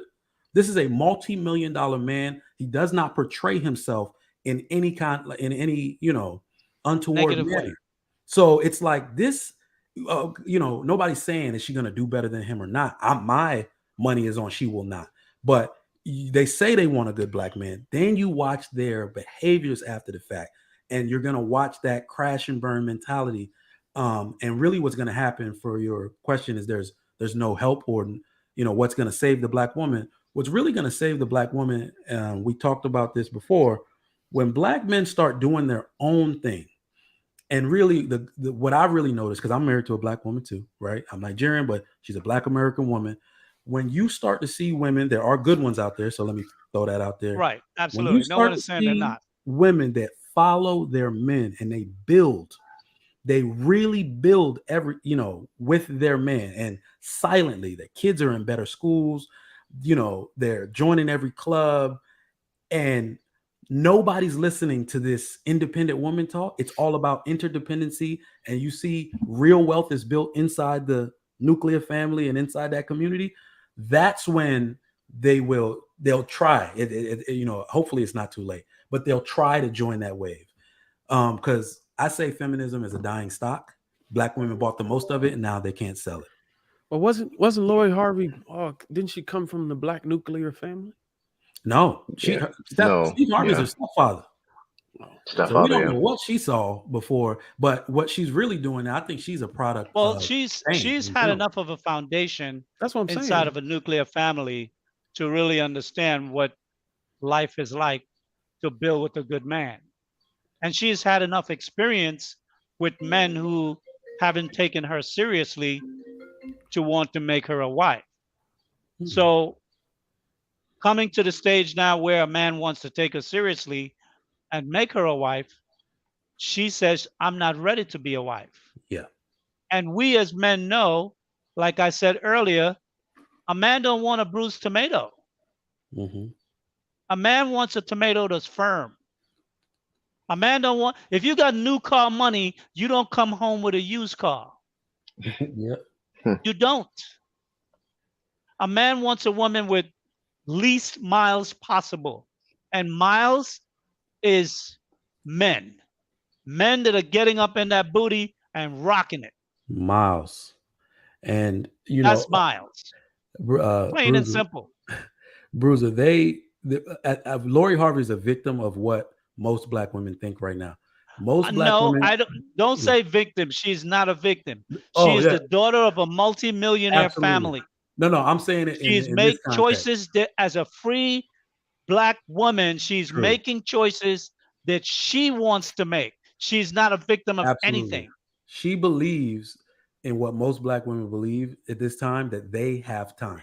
They believe they have time to do all this stuff. Like statistically, people are getting married later, but for women, it's still around 27, 28 years old.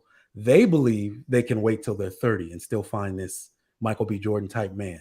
That she bought into the trend that this will still be waiting for her after she puts more miles on herself. Well, yeah. Well, the thing is, she has a blueprint for that, don't she? Yeah. A mother. Yeah. A mother got Steve Harvey. After that's a third marriage, I believe. But Exactly. hasn't there been some type of identification for the role model? Like who is our black women's inspiration? Like who's responsible for the mentality? I know it ain't Jezebel, the harlot, the Potiphar's wife. Mm-hmm. I said the Jezebel, the harlot, and the Potiphar's wife. No accountability is what creates this. We said it. Trigger Mike said it before, and so did Definite G. He said it. They bought into feminism. They've been the product of that for the last 50 years, greater, sometimes longer. For the last 50 years, second wave feminism has driven this. And now being a rich whore is more important than being a rich wife. A rich wife. That's because they see everybody's talking about getting to the bag. Let's get to the bag. That's the slogan. I hate it. I've always hated it. But let's get to the bag. That's what's most important to many people out here, men included. But right. that's not what's most important, because as you can see, it is resulting in the deterioration of our communities. If money was the only subject that of our affluence, then we would not be having a problem now. It's mentality. I'll give you an example. Here in my community, I live in a nice community, pay a lot for HOA. We have some Section 8 people up in here, and they don't listen. They don't listen. And wouldn't you know it, I own a couple properties that I've had Section 8 people in, and it's always been a problem. And it's always the same archetype. Single black mother, 1 million children, and their latest lay. Okay. Whatever dude they decided to have sex with for that period or that season is the father of all those children and is supposed to be watching them, etc. Here in my community, a lady asked, "Hey, my pit bull is throwing up yellow stuff and has not eaten for 48 hours." People attempt to help her and say, "Hey, you really should go to a vet. None of us are vets. Go to a vet, pay that money, get him seen." She cursed out the very first person who even mentioned going to see a vet and said, "Why don't you write me the check and I'll come pick it up so that you can pay for my vet visits." And you're just like, in the where in the air did she pull that out of? Where did her logic? Why did her logic lead her to say that?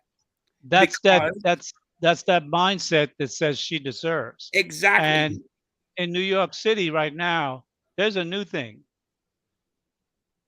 To be able to rent an apartment in New York City, the city of Manhattan, your income must be 40 times the rent. 40 times the rent. I was looking at a space that if I go back to New York, that I was looking to get was like 45, 4,600.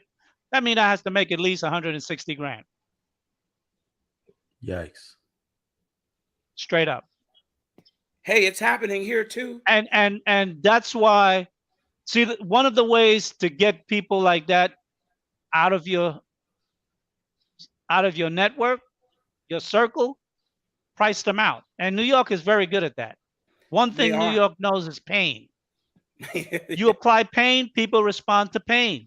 Well, And the in my biggest pain community, people respond to is that financial pain. we just raised the HOA dues to $800 a quarter, There you and go. and I'm paying 13 the a year. Jesus. and the and so basically a tax to live, and then on top of that, we just ratified a bill in our HOA that now is going to be signed by the county that if you have a Section 8 patron here, and you are a owner of properties that rent to Section 8, you're going to have to accept some of that indemnity, meaning you're going to have to pay $300 a week to have them here. I'm like, pay the cost to be the boss. You want them here, $300 a week, and then from there, uh, you got 30 days before that sets in. I mean, it's just the reality, man. Because I don't live in a gated community. In gated communities, they already pay the cost to be the boss. They pay a lot more than I pay in dues. And that's why they don't have those problems. Nobody's about to deal with that mess. But, we've allowed it. And, because you try and live and let live, but you see that can't happen. Because you live and let live, people will come and destroy what you have, especially single Black women. So Well, the when thing we is, raise our daughters, when we raise our Black daughters, like you said earlier, Mr. Lee, we got to get them to choose Black men, right? So in order to fix the issue is to choose Black men. Is that what you mean? say again, You saying Black women that to fix the issue, Black right, women need to choose Black men. right. So that's what we should teach our daughters. So there's no justification for a Black woman to be dating outside of her race if we Well, the want to thing fix the is, issue. well, it's not just that. It's a mindset culture that needs to be changed because even if you do all the right things with your daughter, the broader culture can still influence her when Yep. she gets 18 Yep. and you lose total control. Her behavior can go antithetical to whatever you have brought her up to be like. And now, like, look at this young lady that we saw that they got killed. She went from California to Houston Houston. Yeah. to look for a job. She didn't get the job. She tried to make a move, do a little move on the side, got hooked up with this guy, and wound up getting chopped up to pieces. Her father went looking for her, and her father is a good dude, but he knew that her daughter was living the life she wanted to live. She was 24 years old, and from what the background they gave on that man was a good, upstanding brother, and he raised his daughter right. But society is so influential. That's why I was talking about business wise. How can we use programming to hit these children at 7 years old in terms of their overall perspective.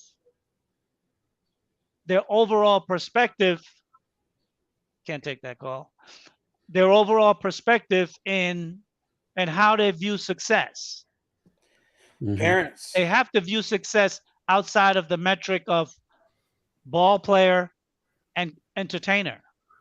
Well, I already know. Like once my son get to a certain age, I'm gonna take what I learned in college. I graduated with a computer science degree. Right. I'm gonna teach him how I used to, and I'm already Well, banned. you should be teaching them that at 10 years old. Yeah, I'm gonna teach him. I'm gonna teach him how to hack, 2K or something like that. Get the green release every time. I'm already banned, so it don't even matter. 2K can't use this. I was watching a program not too long ago. There's this Spanish kid, 12, 13 years old. His parents sold their house, moved to Colorado to a specific university. This kid is 13 years old. He's in the university. He's sitting at a meeting with professors. He's posing problems for the professors to go and work out. I'm That's looking at impressive. this, and then they asked in an interview with the parent, one of the interviewer asked the parent, well, what about, girls? How is your son dealing with the issue of girls? You know what he said? Actually, they interviewed the kid. The kid said, girls? I'm not even thinking about girls right now. This is a 13-year-old boy. By the time he's 25, he's going to be owning some new social media platform. He's going to be the next young billionaire coming up.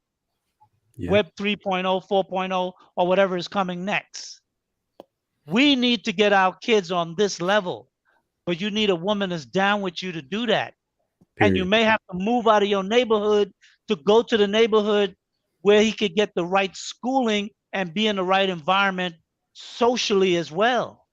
So so this is interesting. So yesterday, my wife is one of those rags to riches stories, diamond in the rough, right? Queens, New York, projects, got out, listened to good mentors, went to college, got her master's, got her license, all of that. So we live in an excellent community. And one of the things she used to ask me when we were dating was, where do you expect to live and in regards to our children's education?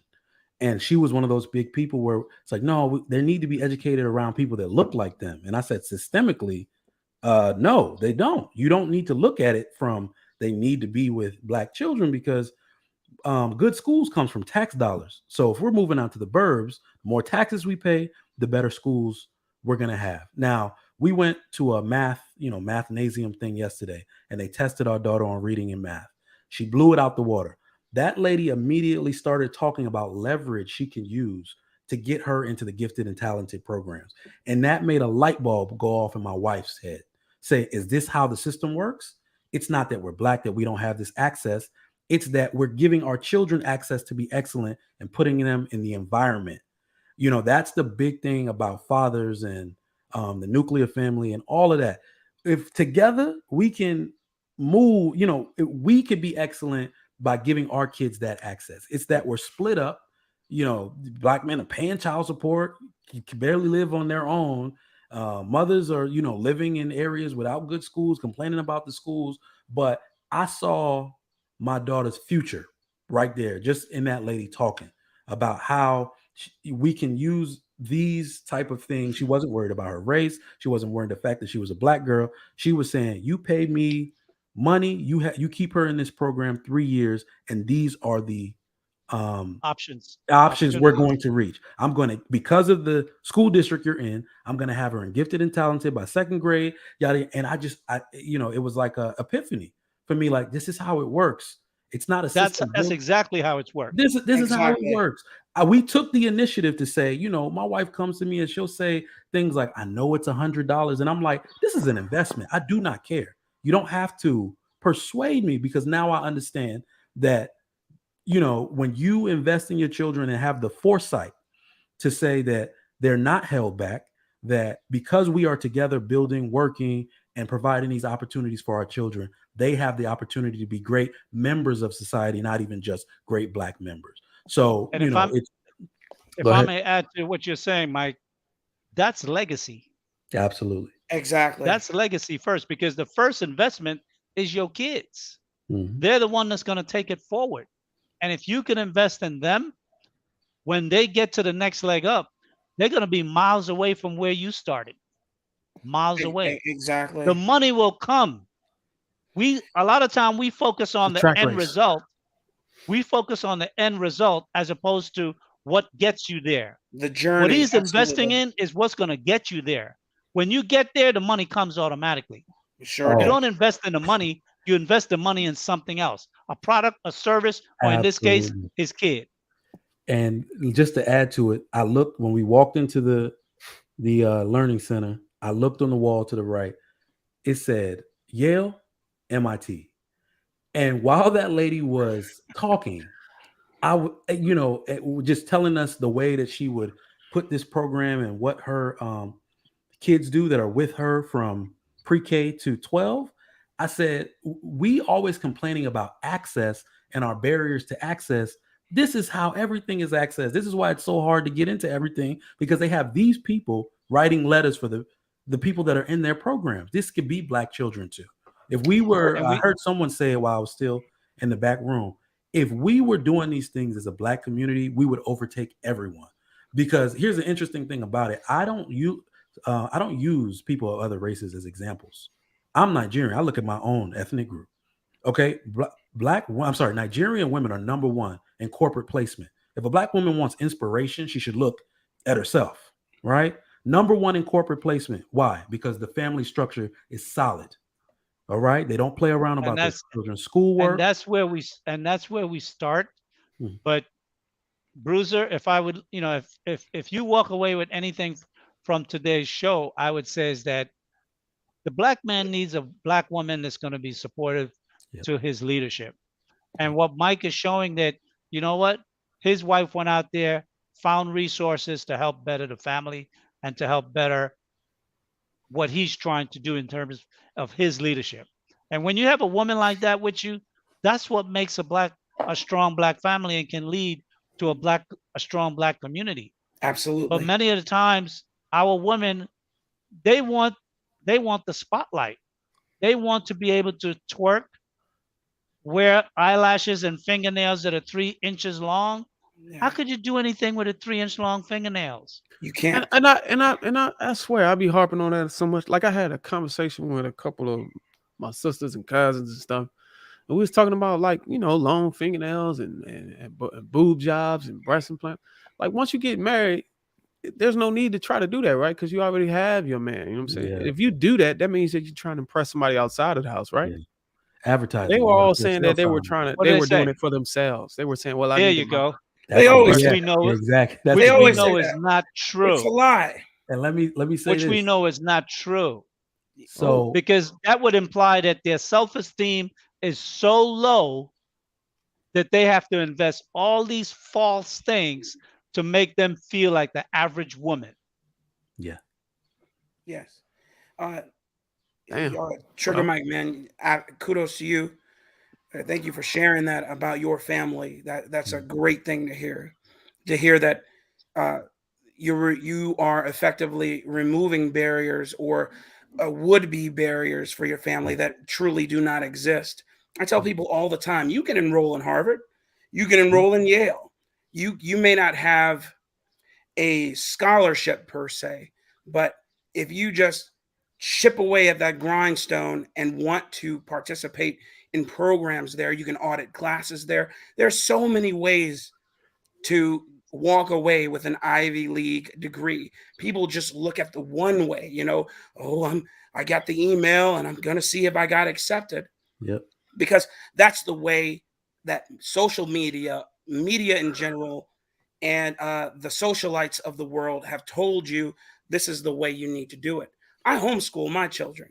My wife and I homeschool my children. We were blessed enough to do it, and all their lives. And whenever their cousins or their friends see them, they think that they are rich because they don't participate in regular school and curriculums, and B, it leaves them time to find out who they are outside of this box that the world wants to put you in. My children horseback ride every week. They play various sports. My son plays on a select baseball team that I coach and other teams that I don't coach. My daughter dances Polynesian, a black girl dancing Polynesian. Nobody, you know what I'm just saying. So your son on that baseball team, if he wanted to go to college or go to the MLB, he couldn't do it because he homeschooled, right? Right, exactly. That's a complete and utter falsehood. You know, people use so many fear-mongering tactics to keep you from achieving, and that's the main thing here. That was my whole point earlier hours ago when I said I approached the young gentleman about playing baseball, because I know that if that's their goal, and I'm just speaking from this side solely. There are other sides, but just this side solely. If you want to be a major league anything, okay, then let's pick the path of least resistance. And because how many of us, I mean, just truly, when we look at the numbers, how many black men are actually playing in the MLB whose names you know? Okay. The majority of the, Mookie Betts is one, but that's only because he has a World Series under his belt. And then there are a couple others. But my point is, long gone are the days where you would see often the Big Hurts or the Ken Griffey's and the rest of them, the like, because our talent isn't being funneled that way. Instead, they just want to play basketball and play football because they look at this bling life that has been portrayed on social media. And to your point, Bruiser, when you said, Mr. Lee, when you're talking about people twerking online, etc., and black women especially, you'll see this. All I see on Instagram is, "Oh, come participate in my twerk workout class." So you telling me you don't be looking at them twerk videos? Of course, I look at them twerk. I'm a man. It's different. Okay. The point that I'm making is, this is what's being sold to our daughters as something that's viable. But you see, let me add something to what you just said, Yeah, Bruiser. go ahead. If it was white women doing the twerking and our women weren't, we would still look at them, but our woman will be in a good place. Yeah. See, that's the thing. A man could compartmentalize and look at a woman exploit herself, but then want the woman of his society to have a higher standard. We would prefer our women to have the higher standard, and the women from the other races be lowering themselves to be women to be just exploit. If that's if you want to use it that way. And one distinction we need to make. That's how I would see it, as opposed to other men looking at our women to be exploit, and we have to look at their women for wives. One distinction. Why can't it be flipped? Before you go, Trigger Mike, and to add to that, I was dating someone. I'm not gonna put their business out, but they came when I picked her up. She came out with these skimpy clothes on, and she said the reason why. I said, "Why you dressed like that?" I'm like, "Well, these are the type of outfits of the girls you be looking at on Instagram, so that's why I dress like this." And I'm like, "Yes, that don't mean I want you to wear that." You get what I'm saying? Thank you. Look, one clear distinction we fail to make now in our community. That goes completely. 1 second, Trigger Mike. That goes completely against what your sister said earlier, that they do it for themselves. They don't do it for themselves. They do it because other women do it, and women know if they see those women getting men, they want to get men too, so they set the same traps. Women compete for men. Absolutely. Sorry about that. Go ahead, Trigger Mike. Oh, no worries at all. I feel like in our community, our women fail to make the distinction. So there are women, there's like an underclass, and then there are women of distinction. Women that are putting themselves out there, letting you know that they're marriage material. One of the things that I find extremely disheartening, right? And you see it right around this age, around 35. Women that you thought were cream of the crop from college, they're college educated, they're well dressed, they weren't out here being wild. Social media has kind of perpetuated the cycle to where even they start behaving like the underclass of women. They start doing those things on Instagram to make you say, I thought you were this type of woman. I would have chose you for marriage, but now you sold yourself out to this system that you want likes instead of respect. All right, so that is what I think is the difference between our women, because you look at other women, when a woman carries herself with pure femininity, she wants you to understand that she's marriage material, she's a woman of distinction. You will not see, I mean, these women have 0 followers. They got like 200. Like it's a trend. Like you want to get a background on them, just go look at their page. They only post very delicate feminine photos that their father would approve of, right? But in our They got another page that you don't see, bro. yeah, OnlyFans. even still, Oh, don't show it. Don't if show it. that's your Don't show OnlyFans, it. don't let Don't me show see it. it. Don't let me see it. Put yourself out there. Our women try to conflate the two. They try to say I can live how I want to live, and a man should look at me as marriage material anyway. They wish that we would assimilate to their idea of what a wife should be. There is no distinction. Which is the It's just- purpose of this whole topic today, Yeah. is that men set the standard. And Absolutely. women that don't subscribe to that or submit themselves to that understanding, 20 years later, they'll figure it out. But by then, they'll be in their late 30s, they'll be in their 40s, and they'll be asking, where did all the good men go? Or Too black late. men don't want them. They'll be saying that. But before we jump to the next, conversation, O'Shea Lennox joined us. Good afternoon, O'Shea. How are you, sir? You're muted. You gotta press mute. Unmute yourself. My bad. Not a problem. I appreciate you letting me up here, Mr. Lee, and I'm doing quite well, thank the Lord. My only thing is up here is about child support. Okay. Now, it took me a while to come up here because I was looking for specific articles that go specific to the point, which a lot of times is oftentimes hid in a whole lot of other stuff, so you kind of have to dig it out. And look, Sure. child support predominantly was created because white men were leaving their wives and their children destitute. Correct. Yes. That's why correct. it was original. Now, Right, over time, it started spreading more toward To welfare. It got merged into welfare. Exactly.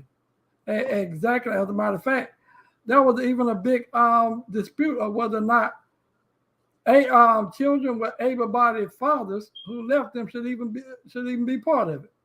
But over time, it got to be so bad to the women was going to the government, and when they went to the government, the government said, "Why should we pay this when we can actually sit there and we'll go out to the dads," which become an even bigger deal than what it originally started out to be, because now They wanted to recoup some of the costs that they were giving women for free welfare services, but then it became so profitable that now it's a business with a life of its own.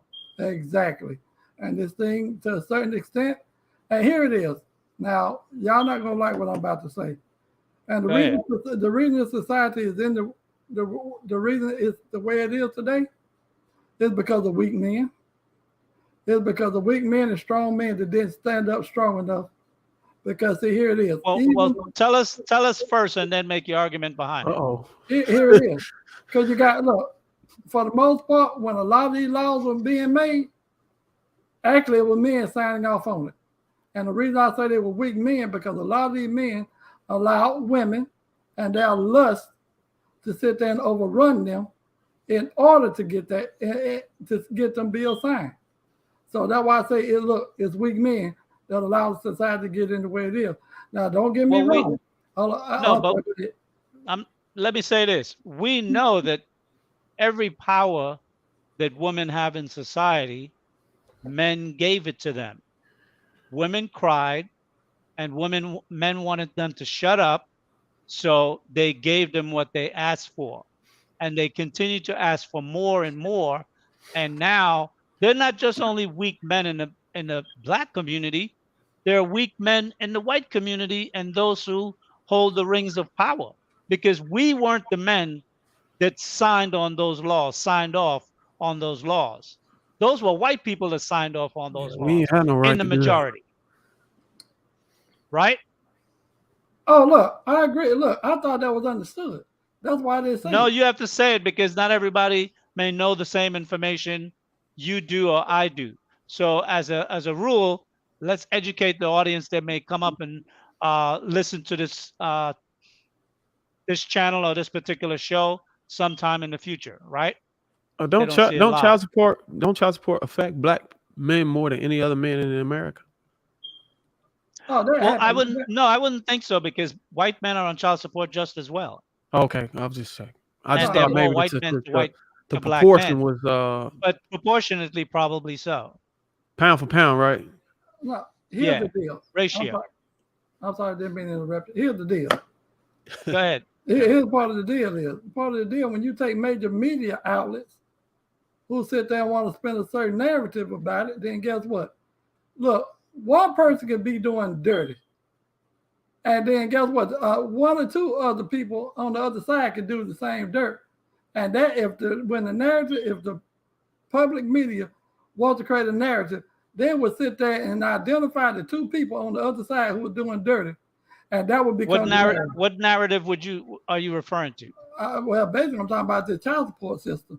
That look, according to the major media outlets, it interjected that black men and black women have been the worst thing that have happened to the welfare system when that was not the case.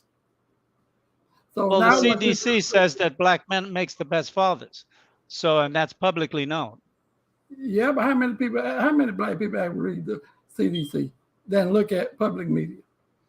That may be true, but I mean, it's been reported both in major media and is reported heavily in YouTube spaces. So that's something that we as black men, we do talk about. So black women are aware of it. They're aware of it from social media because social media is where a lot of our people and, most of America are getting their information on, except, if you're a senior citizen or something like that, you're not on social media. So I'm the exception. No, you got quite a few older people on social media now. Appreciate it. But but going to your point, yeah, there's quite a few still, along with that cable TV and with them rabbit ears. So yeah. O'Shea got definitely. O'Shea got that Floyd Hayes hairstyle all over there. Yeah, right. Well, bottom He's of got the old Mississippi, fro. man. He rocking the fro. Oh yeah. Look, so let me ask you. Let me ask you, with regard to today's topic, what would you like to contribute to today's topic? The fact that men set the standards to our society.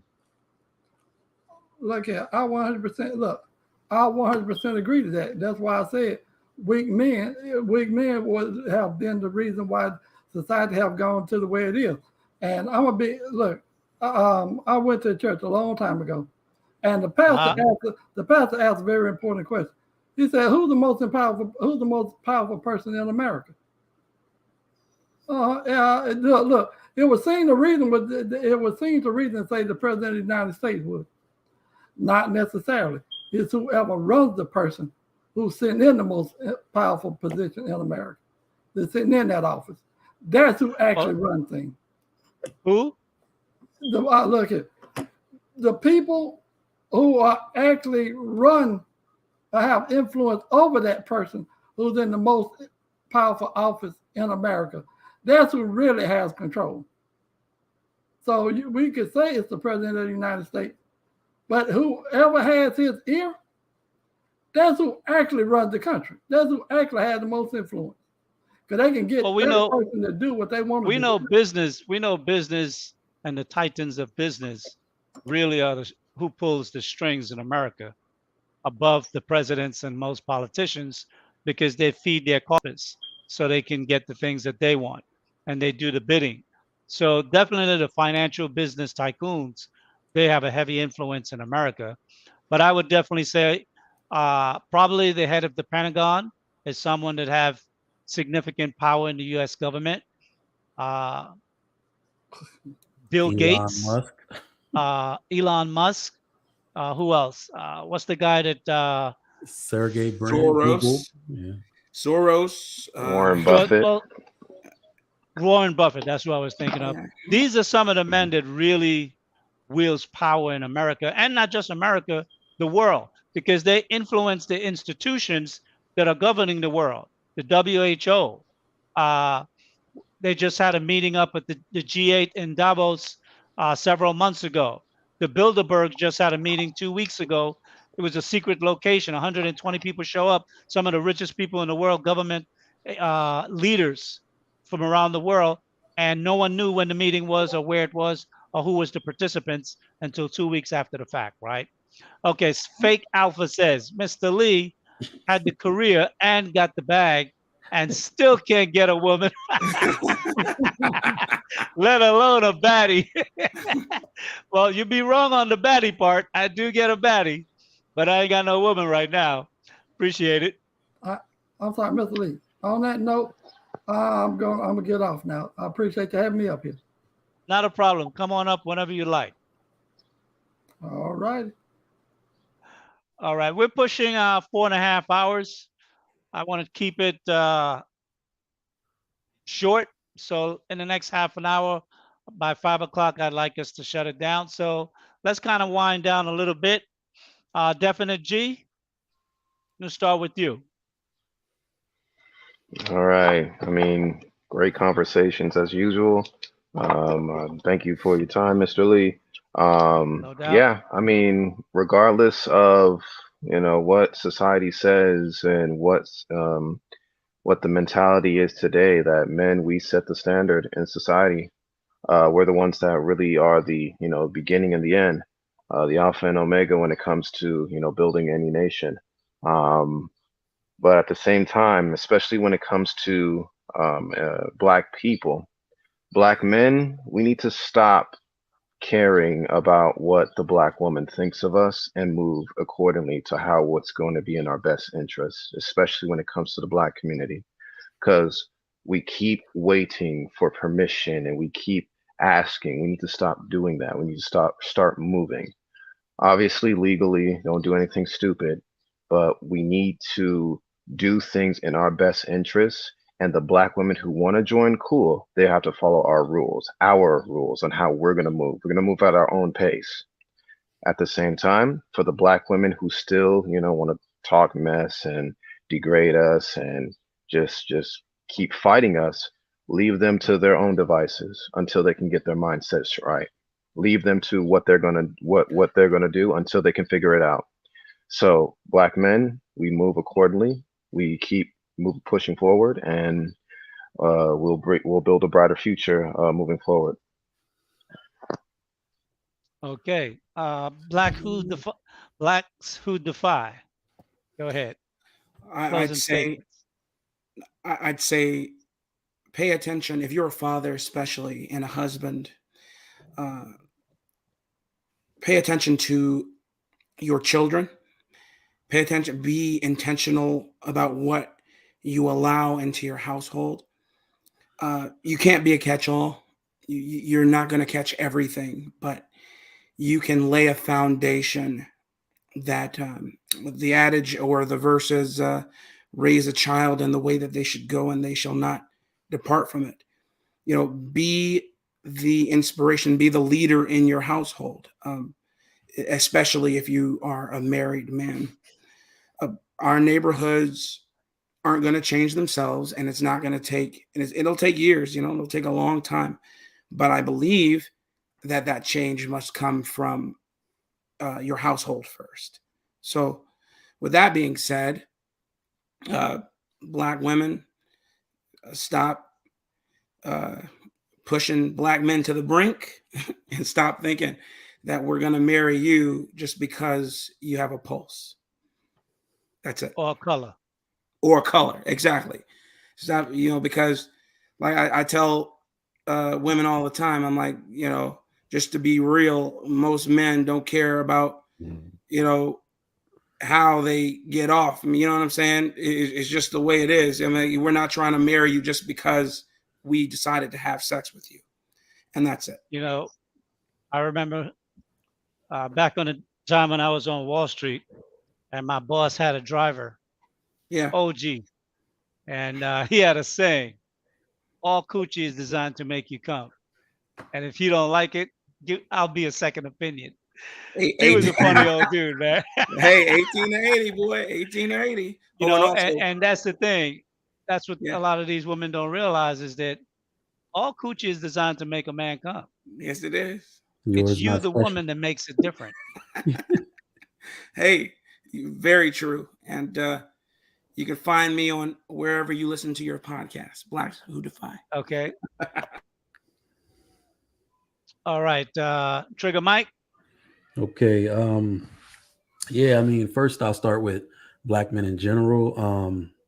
Don't be afraid to stand alone. I know I said that at the beginning. You have to stand on your convictions and don't worry about cancel culture or at all. If you cannot make yourself, you can't acquiesce to women's desires, to keep them amenable. Don't acquiesce. Stand alone in your convictions if you have to, because I guarantee you there are women that will follow you anyway. That's the real story. So if that's what you're worried about, don't be worried about that. And I also want black men to pay close attention, because so many, I think it's like 70% of black men alive today were raised by a single mother. So, we have to acknowledge that a lot of black men are struggling because they've never had an example on how to be a real man and how to conduct themselves as men. But I want them to pay close attention that if women are trying to be leaders and you're wondering if they are equal, women will always want to be leaders when it's time to accept glory, because that's what they think leaders do. But watch very closely at how they start to depart when it's time to accept blame. And men always get the blame, so you better be the leader. So that is the message I want to leave men with. It doesn't matter what goes on in my house. I know when it's time to set blame, it's all coming to me anyway. So I'm going to be in charge. I'm going to call the shots because it's all on me anyway. And I want men to know that. Absolutely. Do not sit there and, just relieve yourself of duties when you're getting all the blame. And for women, Absolutely.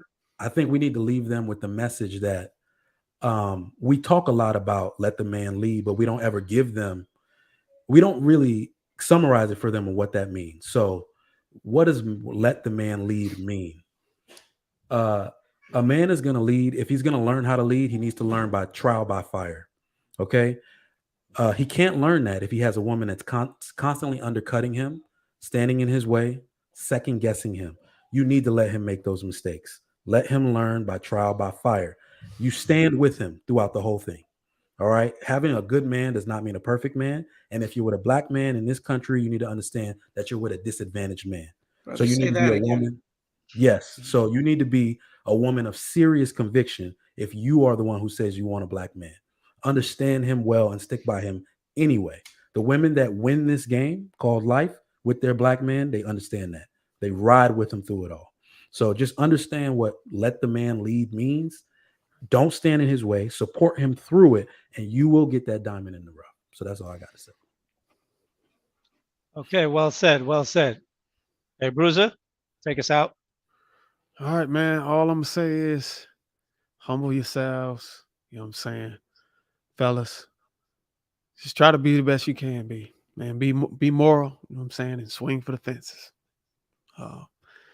These sisters out here, man, I learned a lot, man. I'm glad that I got to talk with y'all. You know what I'm saying? I got different perspectives, and it's good that we have different, diversity, different types of, careers and different types of perspectives, man. Because even though we have that difference, it all comes back to one common mentality, So it got to be right. You know what I mean?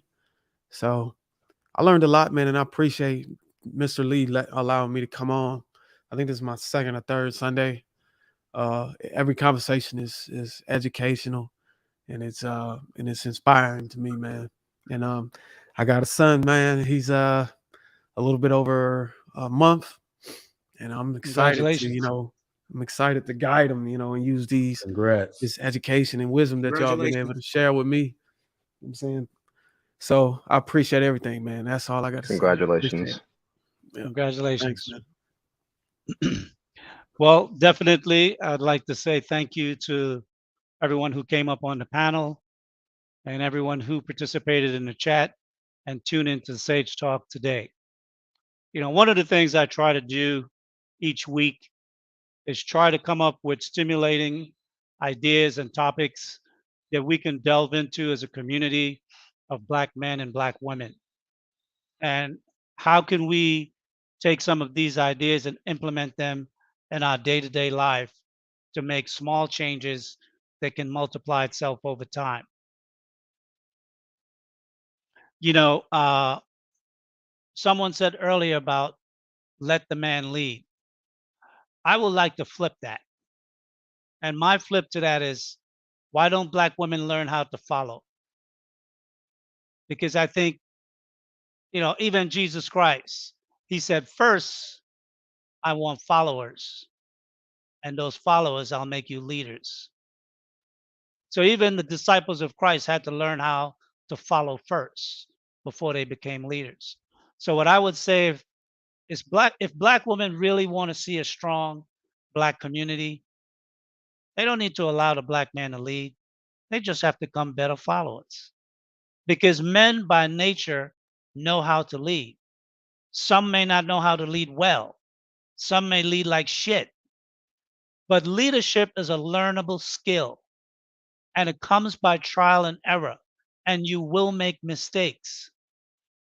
I consider myself a good leader, and I've been in leadership over 300 men, and I've done extremely well. And in times in that leadership, some of those men, they hated my guts. But over time, they came to me and said, Mr. Lee, I apologize, man.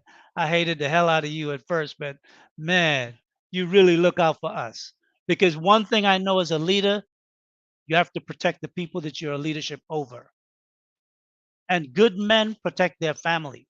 They protect their wife, they protect their children, and they build that leadership skill into the community because men check men, period. Men check men. So that is something that I think as a community, starting with the Sage Talk and the Lapeef community, the women that are in these communities, y'all need to learn how to follow. Follow your man. And if you pick the right man that select you to be his woman or select you to be his wife, if you got a guy that ain't about shit, tell him, you know what? Nah, I can't get with you. After the first date, kick him to the curb. Find somebody else. Stop spending a lot of time and wasting it on guys that ain't worth a damn that you are trying to build. You shouldn't be trying to build no man. The man should have a plan in his head already, and you should be following him. Ask a man, what's your plan? What's your plan for the next 3 to 5 years? Where do you see yourself? And then you find out what kind of man you have, if he's thinking about the future or if he's just thinking about that ass right now. And if he's thinking about that ass, kick him to the curb. Find a man that have leadership skills and leadership abilities and follow him. She ain't gonna be able to resist. Tune in to Sage Talk, 2 o'clock next week. This is Lee. Check you later. JR, take us out. All right.